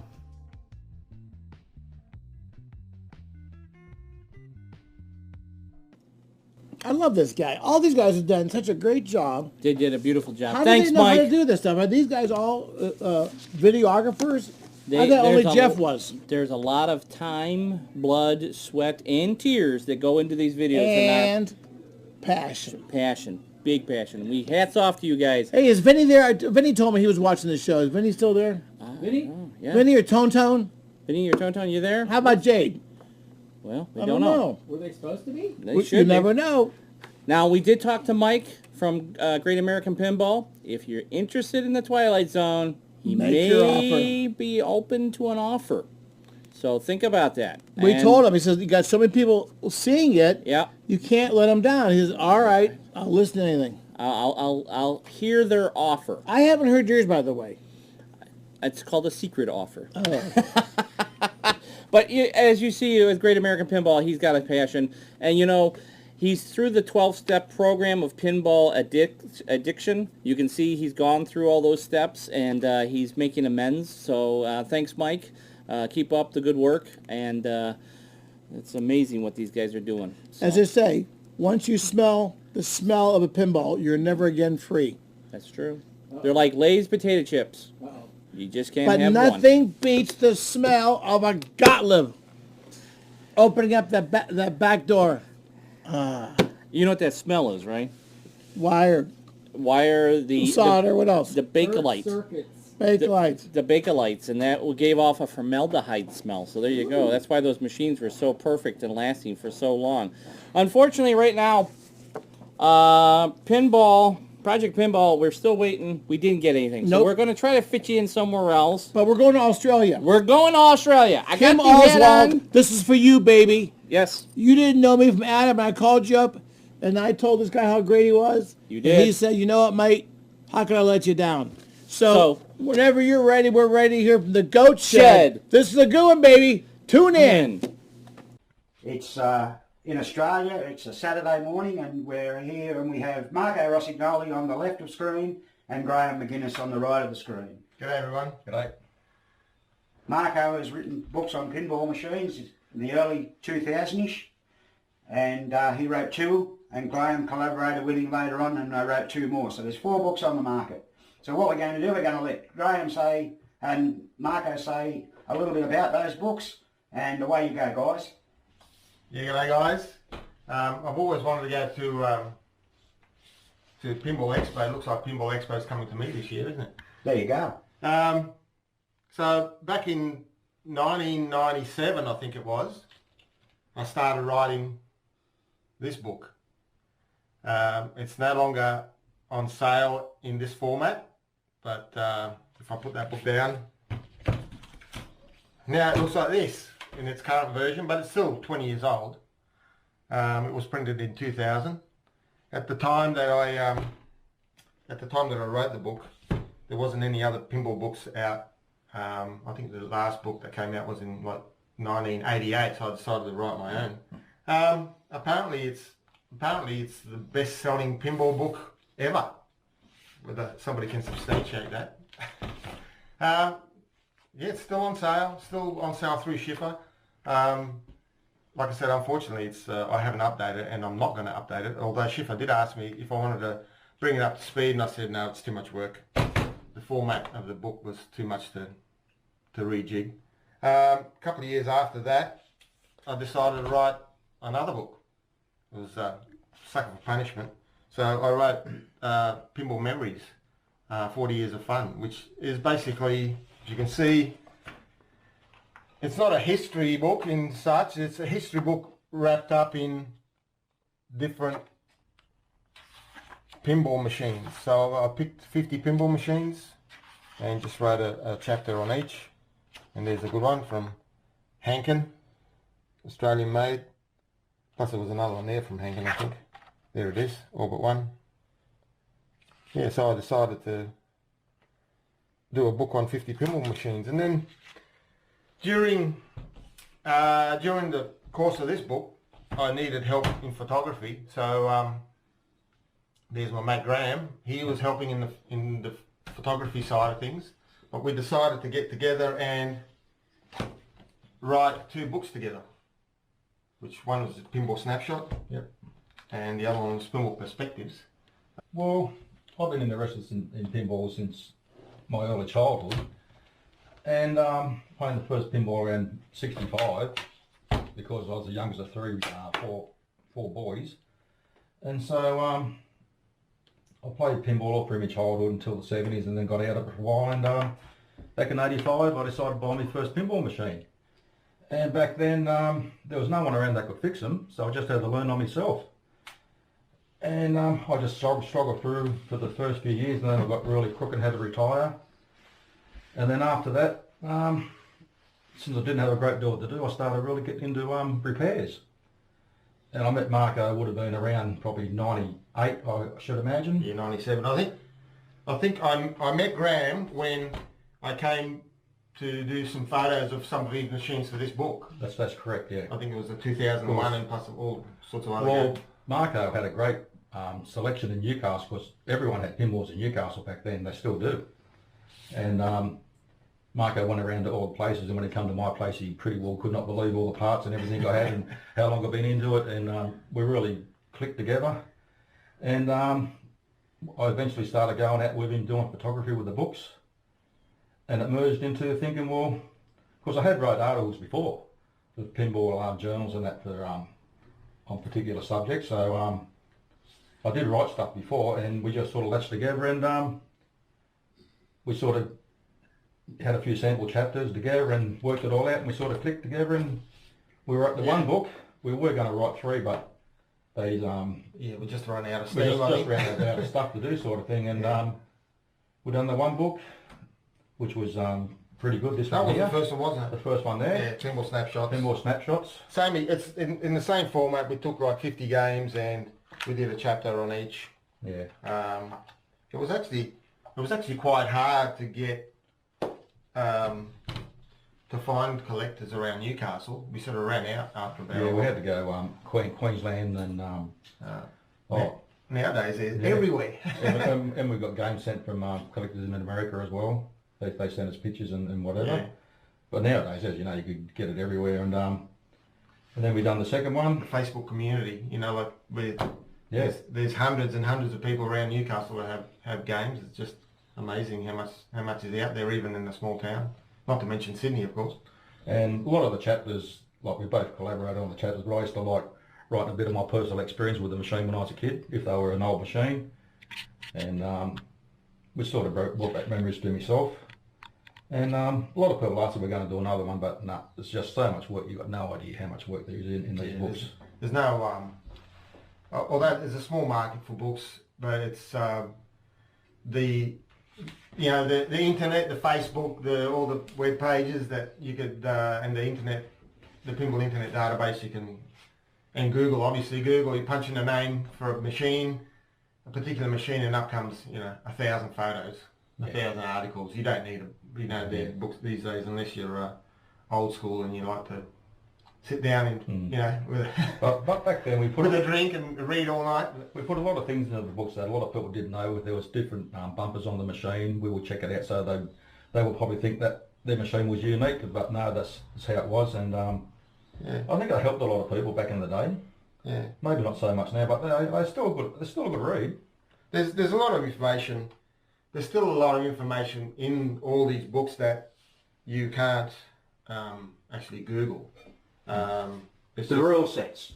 Some of the rule sets, but just general information that, you just can't. It's not there. Plus the photographs too. Like the photographs that you might pick up on the internet are pretty stock standard, but we used to take hours taking these photographs. It would take average between about 2.5 to 3 hours to do a machine, to photograph one machine. Where some because it was film photography. Film, we could we could use digital. Well, yeah, at the time, these books, when was this one? 2002. It's 2004. 2006. 6, yeah. Well, especially with that one. Like, with this one here, the early one, 2000, digital cameras had just come out, and the quality wasn't there. When 2 years later, the quality in 2002 for digital cameras was getting better and better, but Schiffer Publishing they had a system set up that I think they weren't good with digital photography. Now they had a whole mechanism of dealing with film and film photography. They weren't changing over that quickly. By the time we wrote this one, Schiffer was starting to move into digital photography, the use of digital photography. Or we did send them digital images and they used them, but I didn't have a digital camera. Yeah. So, but anyway, now it's so easy to take photos of pinball machines. Like you can take a photo, have a look. You know, yeah, it looks okay. Back in those days, we had tried. You know, we'd make, like, you look at us in this room, we'd set up the machine facing the light. You know, put curtains over it so it would reflect the light back down onto the playing field. Now you don't even have to do any of that. Yeah. Like we work 8 hours straight and we'd only do 2 machines. Yeah.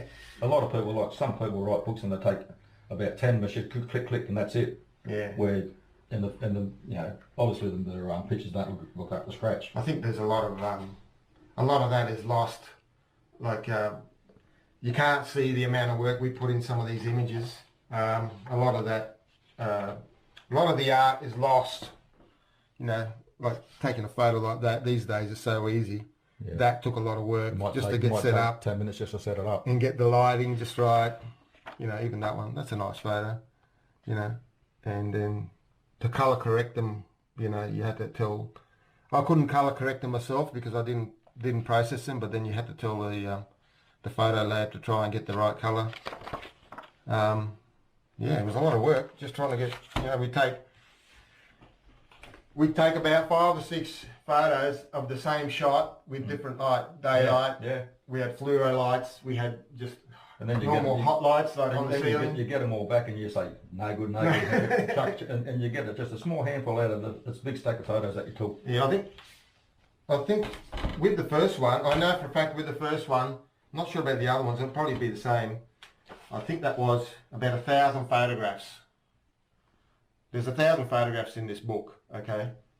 And I think personally, because I had a lot of photographs sent to me from overseas, but it's something crazy like 2,000 photos, 2,000 or 3,000 photos per book I had to actually take, and then you card out like 1 in 5. So yeah. Oh, definitely. So you kept the best one, the other 4 you didn't use. Yeah. So yeah, a lot of work, a lot of money. Well, there you go. Thanks, Marco and Graham, for that fantastic insight into those 4 books, which of course are still available from Schiffer Publishing if anyone out there in pinball land wants to purchase. And I'm sure Schiffer will be more pleased than in these times. I don't know how they're going, but they're lucky to stand. Yeah, so thanks again. Thank you. Thanks. Well, here we are at the actual goat shed now. We've done a little tour of our hometown in Newcastle, New South Wales, Australia, and this is the goat shed. We'd like you to come in and have a look at what we do here every day. And there's the Lord Goat up there overlooking things on a daily basis. Now this is the front shed where we bring machines in and we actually leave them stored till we're ready to work on them. There are a few machines in here at the moment. This cabinet here belongs to a Williams game we're working on at the moment. And that's another game over there we have ready to go, a bingo machine here, and there's another Gottlieb wedge head here. Now we keep a few parts in this area here, so we try and have our parts in order, although we have a pile of spare doors for mainly Gottlieb and Williams games, and then we have a pile of steppers we have here. All spare parts, all come out of machines where we've ended up with the machine, the cabinet had rotted away, there was no head or no bottom part of the machine. Yeah, as you can see, we have lots and lots of parts. More bally parts all in there. Look at all those bally steppers, all come in handy for us to use. Down here we have more parts, even though it doesn't look very tidy. We have some spare transformers, not that you use many of those very often. We have score reels, coils, relays, all sorts of things down here in this front shed. We have, in case we need wires, we've got plenty of old wiring looms. I mean, they're all overkill. We've got more transformers. We have score motor parts. So we have score motor cams off the old Gottlieb. We have whole score motor assemblies, cams, the physical motors. We've got lots of parts. We're very, very fortunate. Not in the best of order, as I said earlier, but we know where everything is. So down here we have more Bally type score reels. There's more Gottlieb score reels down there. There's parts everywhere. So we walk out of this shed now, and we've actually just done a little bit of maintenance on this shed a week ago. We're going to be joining the two sheds together. So this area here is going to be repaired, and it's going to be a walkway into the other shed, which is the actual goat shed. So that's going to happen over the next 12 months or so. These things all take time. We're too busy fixing pinball machines. We had a working bee here recently, and we had about half a dozen guys and came over and put a new roof on this shed.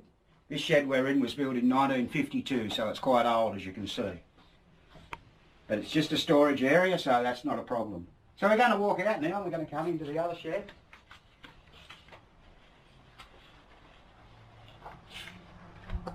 And in we come.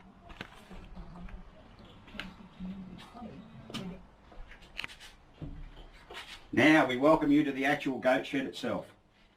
This is where all the work takes place. So Graham, I'm going to introduce you now to Graham. This is Graham McGuinness. This is his place we're at, and this is, he's started the goat shed. He's been doing this for over 35 years. My name's Kim. I came along and started helping Graham about 6.5 years ago now. And we work on pinball machines, only electromechanical, for 6 half-a-days a week. It's a hobby, it's not a business, it's a labour of love for us both. We just enjoy getting these machines up and running. Yes, it can be frustrating, because as everyone in the pinball machine hobby knows, it's in Australia, it's a Saturday morning and together. Local aircon and serves us well in the winter and summer. And over here, if we have a look, we toured America in 2018. Spanky came over and we pull it apart, we remove the head off the game, and we do all the score rails, we do all the steppers in the head, check and clean all the relays. We then do the motorboard and the playfield underneath and top. So we move down here. We're currently working on this game here, this Williams game, and we're already in the process of going through the mechanisms now. So this is a Williams swinger. We had the cabinet out in the other room. We're just pulling all the score reels apart. They'll all get cleaned and adjustments and adjusted. All the stepper units will get the same and checked.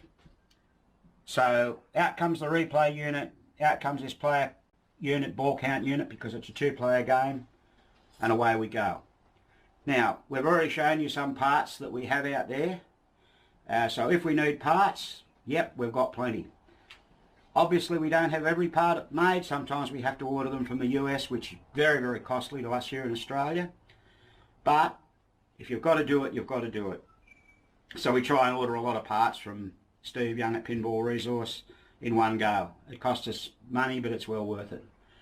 So Australia, we have a hot climate here, so we were recently donated an air conditioner by our good friends from Tasmania, which is the lone state of Australia.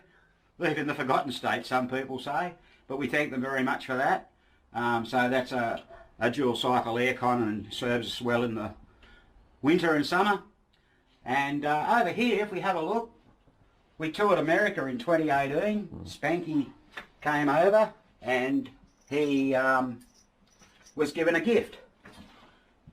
And this is a beautiful piece of artwork made into a clock, and we thank our friend Tom Considine very, very much for that gift. We obviously see it every day and we know what time to knock off. And also, we have a pinball festival every year in our hometown of Newcastle. Now, what I might add is that Newcastle is the only town in Australia that ever made their own pinball machines. A company called A. Hankin & Co. made a series of machines, I think about 5 of them, solid state games. and that's there in a street called Derby Street in Newcastle. And this particular plaque we've got here is a fashion show restoration, and it won the best restoration at Pinfest a little while ago there in 2016. So that was one Graham had done just as I was starting out with him. We tried to get a restoration in this year to the show. Yeah, that's right. So we're very proud of that. So Spanky, our goat. Everyone's met Spanky. Very famous goat. Spanky toured America with us in 2018, and a lot of photo opportunities were taken at both the York White Rose Gaming Show and the Chicago Pinball Expo. So that's Spanky. A lot of people ask about Spanky. Been the Brisbane Pinball Masters twice. Yeah, that's right. The Brisbane Pinball Masters here in Australia. Now, we have more parts here. This is simply just a collection of Jones plugs, FS, AS relays, you name it, we've got it. We've got plenty of them. We have just general flipper parts, second-hand, new old stock in some cases, that we take out of games. We have coils by the truckload. Williams, Gottlieb, Bally. The only thing we have to get sometimes is if we get a burnt out coil, which we haven't got, or we try and find one we might be able to use, which is close enough. So parts are bound here in the goat shed. One thing we do have is a full workshop. We have a drill press. As we spin around here, we can see our drill press, which we use, not all the time, but it comes in handy for that. Odd job that you might need, like drilling out those brass rivets on score motors that you sometimes have to do. But one thing we do use every day is the buffer and the grinder. That's right, yeah, we do buff parts. So a great example of that is pop bumper rings that get dirty. We buff them on the hard buffer and polish them up, and they come up, they look really nice when they're finished. So that's what we do there. There's something there in the corner we might just show you too. That's an old trade stimulator. 934 mils trade stimulator. There you go. That was going to the tip that I saved. There you go. That was a tip find, a dump find. Someone was going to chuck it out, and Graham got hold of that. So we are sort of organised in the goat shed. We have a whiteboard up here where we record the jobs we're doing and what parts we put in them. Yeah. When we repair machines, we don't charge by the hour, we just charge a fixed rate plus parts. Because we go through so many machines, we just got to put the stuff up that we do, because we just use so many parts and we just forget what we're doing. So we hope that gives you a little bit of an insight into the Goat Shed and what we do. Now we do have our own Facebook page called The Goat Shed, and we do have a YouTube channel called Goat Shed. And we're starting to post more videos on that YouTube channel, which are technically oriented to try and teach people how to fix different things. The latest ones we have on there are score reels by Gottlieb, how to rebuild a Decagon score reel, and we also did a very good one on rebuilding a Gottlieb ball count unit. The next video we'll be doing soon is how to demystify score motors, and a little bit of an explanation about how the score motors work on both Gottlieb with the carousel score motor and Williams and Bally with the horizontal score motor. Yeah. And plus we've got another course coming up as well. Yes, that's right. We've just started. We ran in August our first pinball introductory course, if you will, that was giving people an insight into relays, stepper rebuilding and repair and adjustment, along with score motor demystify, and pop bumper rebuilding, flipper rebuilding, all the basic stuff. Yeah, and common troubleshooting. Yeah, that's right. So we can only take 4 students at a time, and we're actually running another one of those toward the end of October, and we've already filled that course up, which we're happy about, and we hope to be able to pass our knowledge on to other people, because as you can see, we're not very young. We're getting quite old. I am, I'm all right. And we need younger people to learn how to fix these magnificent machines. The analog computers, they are, aren't they? And I remember playing my first pinball machine in 1963, and that was a game by Gottlieb, Tropic Isle. Now I actually own one of those, and part of this video will be a little tour of my shed with my pinball machines, just to give you a bit of an insight into it. So that's it. So thanks very much for watching. Yep, thank you very much. Thank you.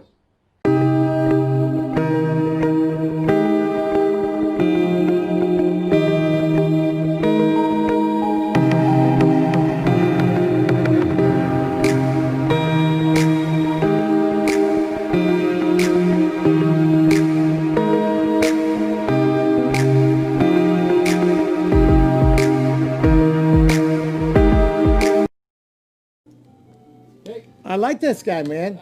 Great. Beautiful videos. From Australia. Can you believe that? I mean, we are getting pinball people from all over the world. It's not going to end, by the way, but so far we've had Germany, Australia. We're going to have somebody, we have France. France. Who was the fellow that had the Technica? Oh, yeah. Denmark or Netherlands? Australia or something? Netherlands, but yeah, I mean, right on the it's been great. Russian border. So we're hitting the whole world, and we're not going to stop. Nope, we got more coming, folks. And what do we got next, Dave? Well, we're going to go to Pim Stadium. We got a great Scott. Yeah, Scott with Pim Stadium, but we have our host for this is, who is it again? Cary Hardy. Cary Hardy. So let's take it away. Hit it. Cary, take it away. What's up, guys? Welcome back to my channel where I talk and do everything pinball. So if that sounds interesting to you, then hit that subscribe button down below. In this video, I'm going to be showing you how to install your brand new set of Penn Stadium Neo. Let's get started.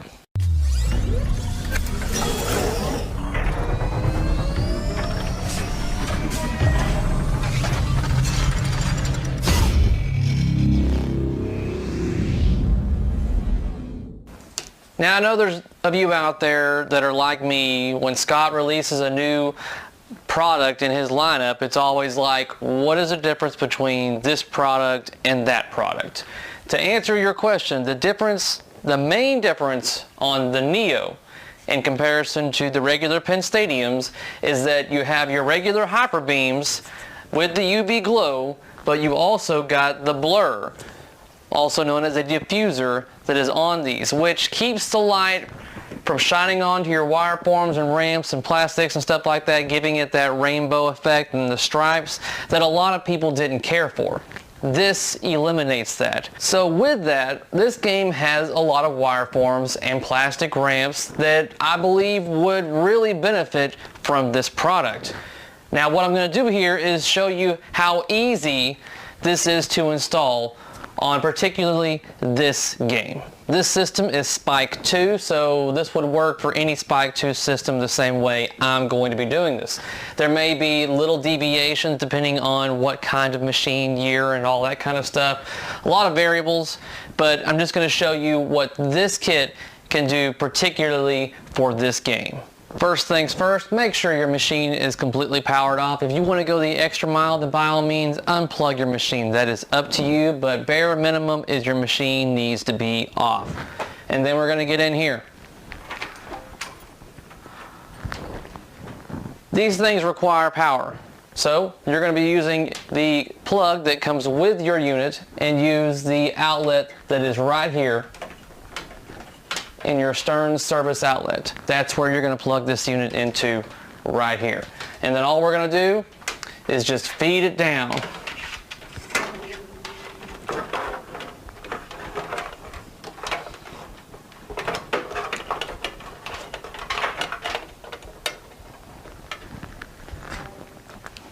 And honestly, that's all that is for back here. Everything else is down there.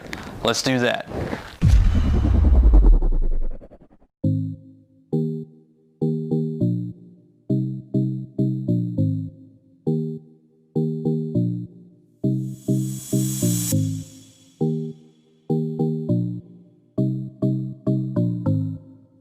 Alright, now that our playfield is out, or at least retracted far enough for us to reach, we should be able to easily access this power block.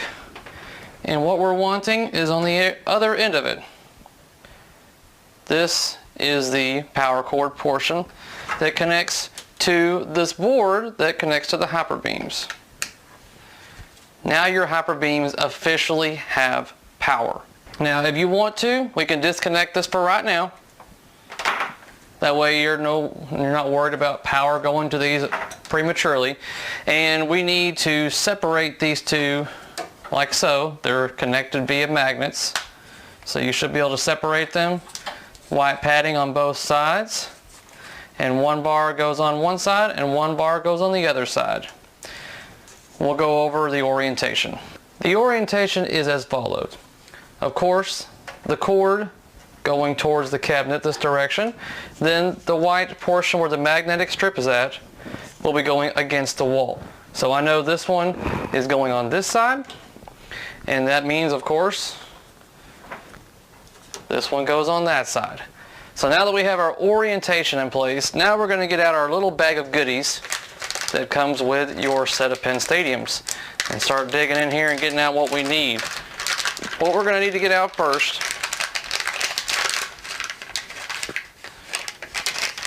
is your cleaning towel cloth. Now, we're going to get this opened up and we're going to wipe down where we're going to put the cord mounts. Now, all you're going to be doing is wiping down this area right here on the back portion. This is a brand new machine, so I shouldn't have to be too concerned about a lot of dirt or dust or anything like that. But your older machines, I do recommend you, of course, wipe this down. That way you have good adhesion with the mounts that I'm getting out right now. These are more important than you think, guys. If you don't have these installed, the chances are these cords are going to weigh down, and eventually these things will probably lift off and fall off into your machine. So you want these to alleviate the weight of the cables from causing your Penn Stadiums to fall off over time. There is no correct orientation, whether or not this one goes on this side or this one goes on this side. As long as you have one of these in place to where these cables can be fed through. I like to put the cables in there first. Snap it down a couple of times. So that is in place. Give me enough slack, and then I'll pull off this backing. Toss that aside. And then I will place it, make sure you can see this, right here in the back. Make sure it's not going to be getting in the way of the side of the machine or anything.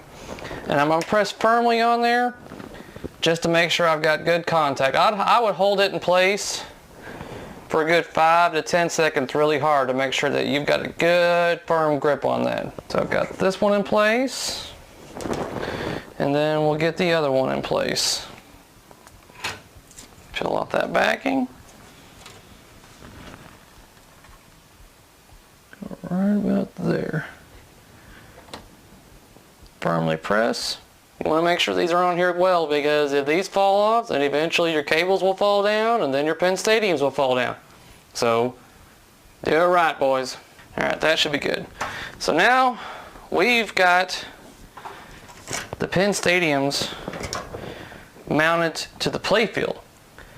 And we're going to mount them to the cabinet, but I usually save that for last. Now we're going to hook up the correct cables to where we want the lighting to take effect. Take the balls out of your machine before you go making your playfield vertical. This should already be a pretty good practice. You can go into the settings and do this, or you could do it manually by actuating the solenoid that ejects the balls out of the trough. Or if you have a magnet stick and you can stick it down in there and pull them out, that's another method as well. But since I'm going to be trying out new balls anyways, I'm definitely taking these out. Alright, now that the balls have been removed, let's get this playfield vertical. Try to keep an eye on your Penn Stadiums to make sure that they don't try to fall in between where they shouldn't. Get the playfield upright. Alright. The Penn Stadium should be able to set right there where they're at. And we can start hooking up the wiring. Now you want to reach down here and get your power back packet out again. So here we are with this. Now it's time to hook up the wiring for our flasher and our UV glow.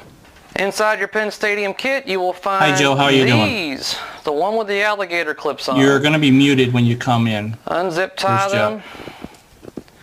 them. Get rid of that. And get them all extended out.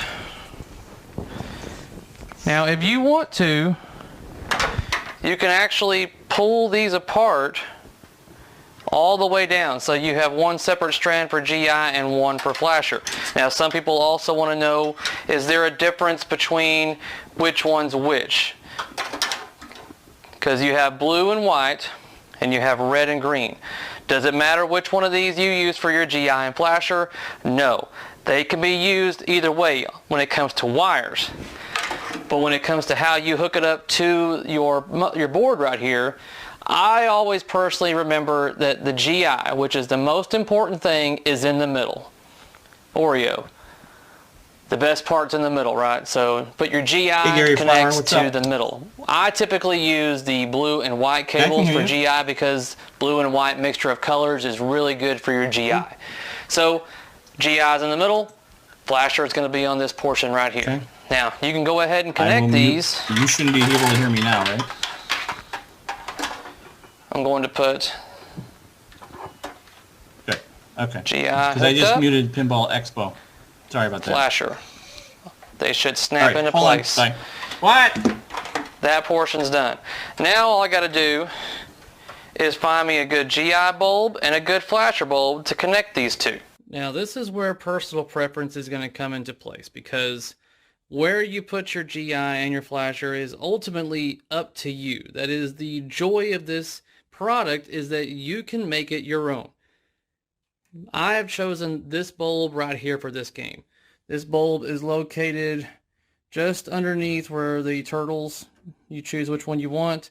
I'm choosing this bulb right here. This is the white GI bulb. So in order to access this, I need to remove this heat shrink wrapped material right here. If you're lucky, it might be able to just slide off, but chances are you're going to end up having to cut this off to access the stems of the bulb right here, of the bulb socket. So let's get that chewed off.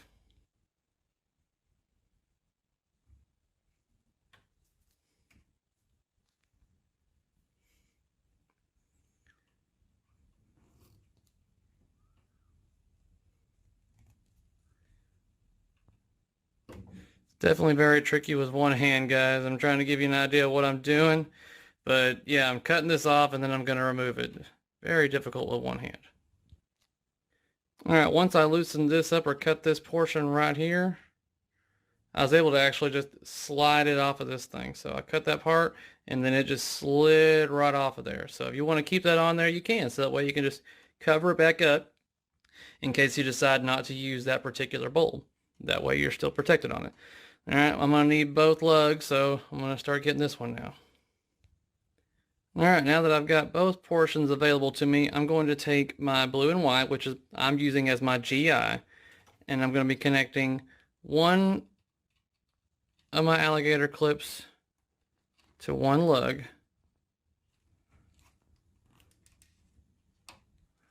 Make sure that sucker's on there good. Connecting one to the other.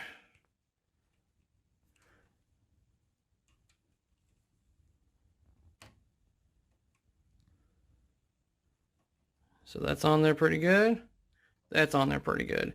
Now, if you are savvy enough and you are confident enough that this is the bulb that you're going to use and you're happy, by all means, you can remove the alligator clips and solder the wires directly to the bulb lugs if you want to. That is an option. The alligator clips are not a must. That is just a particular option. I like using the alligator clips when I can because it just makes them easy to remove in case I actually need to. So now technically I've got my GI ready to go.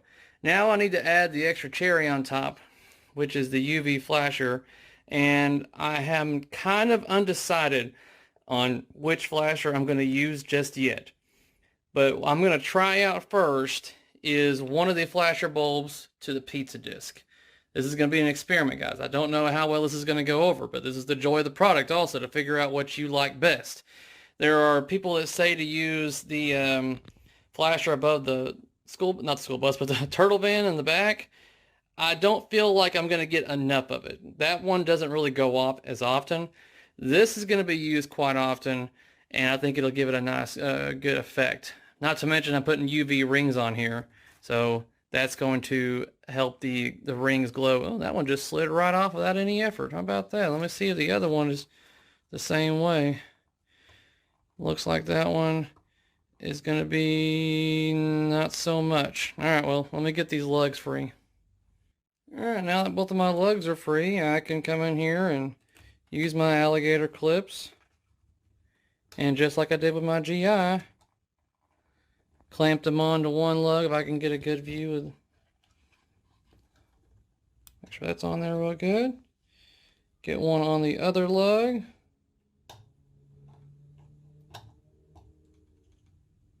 That one's on there real good. Alright, there we go, guys.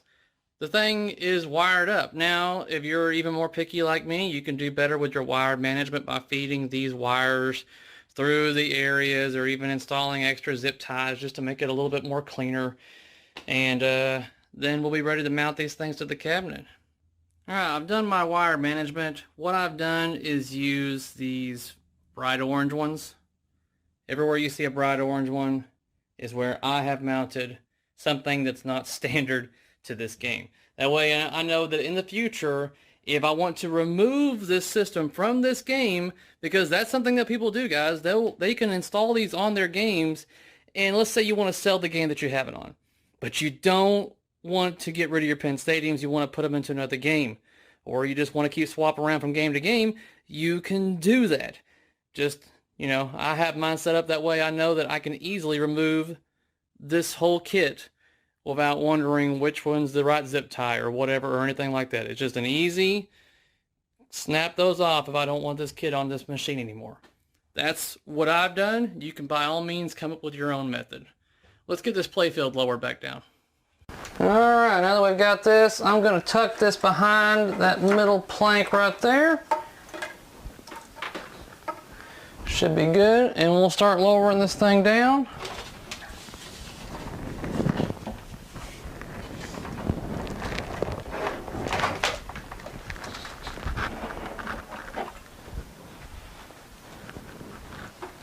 Alright, and now that I've got that tucked in, I now have access to this, and I can now give this unit power once again. And then all you got to do, guys, is that you can just rest that in the bottom of your cabinet. That's where that can go. If you want to, you can find some way to mount that, but honestly, that's about as easy as it gets. It just sits down there in the bottom of the cabinet. He's got it wrapped up and covered, so you should be good to go. Now, it's time for us to move this playfield back in position and get these bars, also known as the hyper beams, mounted to the cabinet. So let's get that done.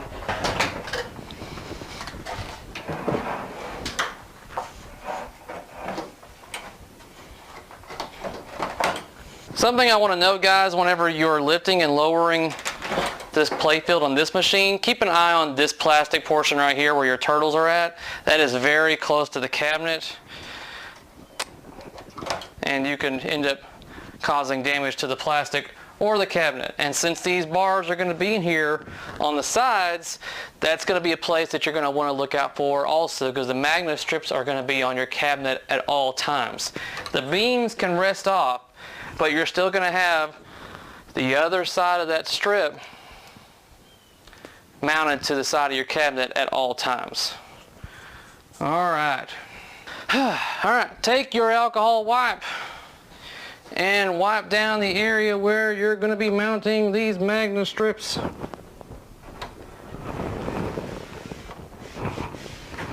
Like I said, this is a brand new machine. These are also brand new art blades. That's another thing also, guys. If you plan on installing art blades or side mirrors or anything like that, get those on first, because your magnets are going to be stuck to whatever you're mounting to. So if you're mounting it to a bare cabinet and you want to install side art, guess what? Those magnet mounts have got to come off. I waited till I got my side art in. Now I'm ready to install the hyper beams. So what you want to typically do is line up the game like so. You want the top of the beams to come up about a ½ inch from the back plastic where the glass goes, and you want it to be the very edge, the tippy top, but not cover up where the glass slides in. Once you get a good idea to make sure that you've got nothing in your way, you are ready to remove this back adhesive like so. Slow and steady wins the race, guys. So I'm going to start from the top to make sure I got a good enough gap up there.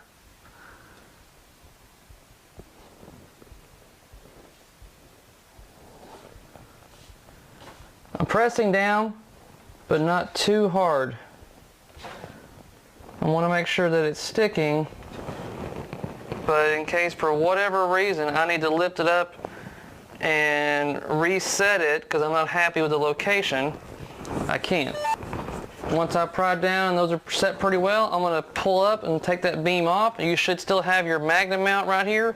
That's when I like to apply a lot more force to make sure that that magnet mount is on there nice and flat. That it's got good adhesion and a good bond, and it's not going anywhere. Once I'm satisfied, and I believe that thing's on there pretty good, all you got to do is just get it in position, and then it magnet mounts in place, boys and girls. And that's one side down. Same thing, guys, on this side. I'm going to get it lined up here. Something that you got to keep an eye out for is the bolts that they have at the very top up here from the cabinet. You want to make sure that you're not going to be interfering with that. So I've got to go a little bit lower on this end, and then right about there. But it looks like I'm blocking the light really bad, so you won't be able to see how I do this very well from that angle. So let me try a different angle. I'm going to do it from this method. This will work just to make sure that you're able to see. Alright, should be good to go. Pry off the white protective layer.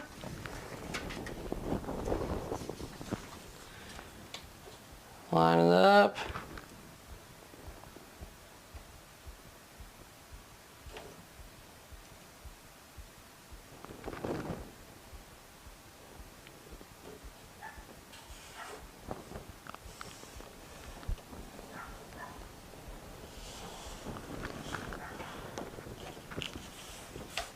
Alright, let me get on the other side so I can firmly press it. And get over here, should be able to pry those up. You can set those down, and then like I did earlier on the other side, firmly press that magnet mount down.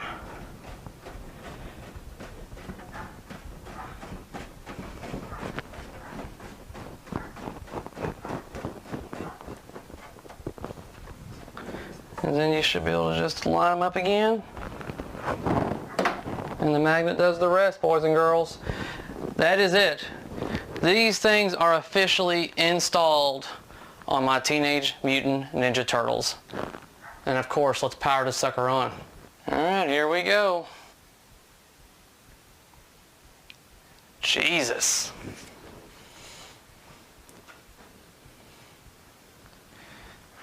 Now, as you can see, it's all rainbow colored because it hasn't been programmed yet. And that's what we're going to go over next. After downloading and installing your Pin Stadium application for your device, you need to connect to your local Wi-Fi B connection. Once you do that, at the home screen you will see your current or no Pin Stadiums on your list. This is mine. I'm going to add a Pin Stadium in the top right hand corner. It's going to search for the system. There it is. I'm going to select this system, and it's going to connect.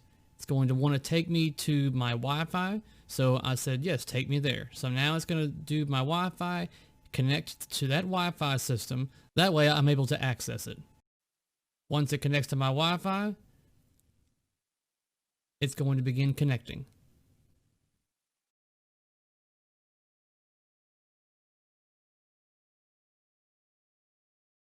After connecting to the Wi-Fi, I get the option to label this system.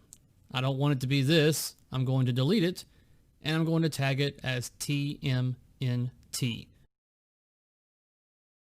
Because that's the game. You will notice that your Pin Stadium lights will no longer be flashing, but since this is a Neo system, I need to hold down and click on the TMNT game and select on here to change device to RGB and white. Once you do that, that's when you should have this color wheel and this color wheel. You can set the brightness accordingly using your finger, and set the color wheel accordingly to how you see fit. Congratulations, your Pin Stadiums are now ready to go.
The Pin Stadium Neo.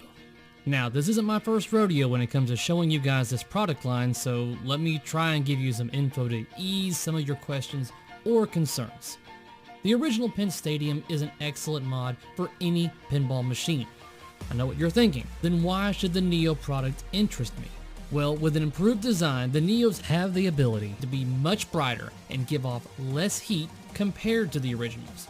But the brightest feature is it being able to illuminate your entire game as you see fit, with no striping effect the originals will give you. If the striping is not an issue for you, then use the original Pin Stadiums. Like I stated in this video, you can adjust this product as you see fit, meaning you can choose a different bulb and a flasher. You can adjust the brightness to as low or as high as you want. You can make it whatever color you want as well. But the limitations of this product are the same, meaning this product is designed to mirror what the corresponding bulbs do. This means that if the game is coded to turn off the chosen GI bulb, the Pin Stadiums will also turn off. So please keep that in mind when choosing which bulb to use. One of the main reasons I support this product line is because of the grade A customer service. Scott cares deeply about his product and will be more than willing to help you at any time via phone or email. For more information about the Pin Stadium Neo, please visit www.pinstadium.com. And that's going to wrap up this video, guys. I hope that was enough information for you to know how to install, as well as what this product can do for you. But before you go, one more tip, and that is how to save $35 off of your order with Pin Stadium by entering the product code HARDY at your checkout. That's it, guys. And until next time, peace out.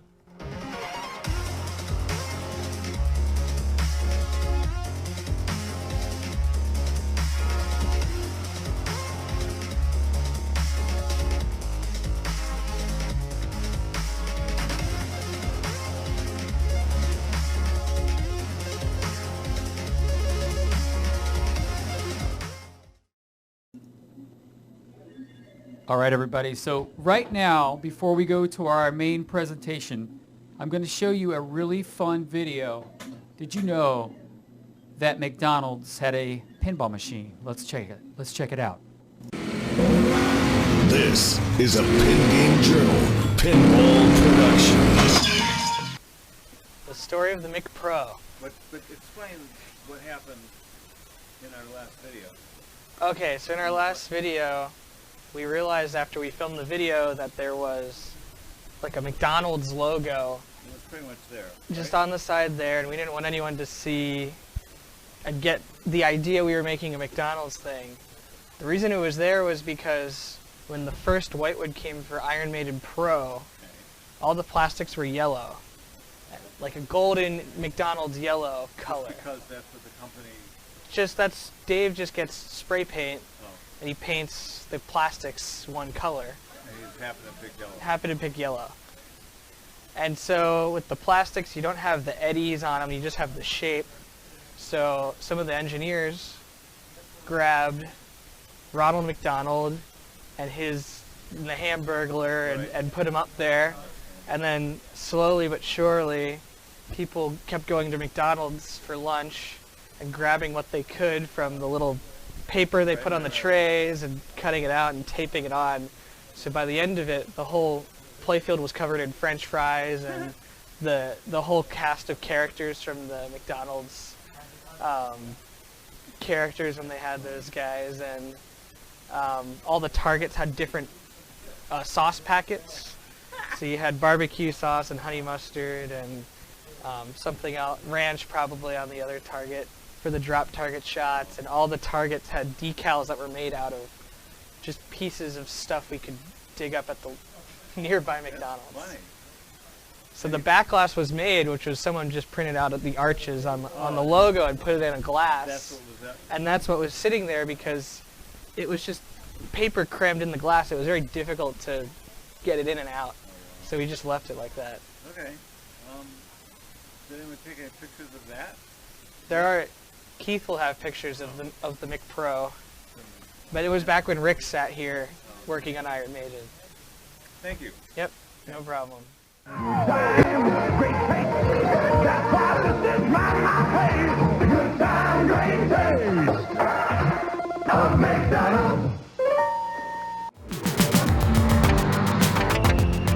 Now, surface paddle.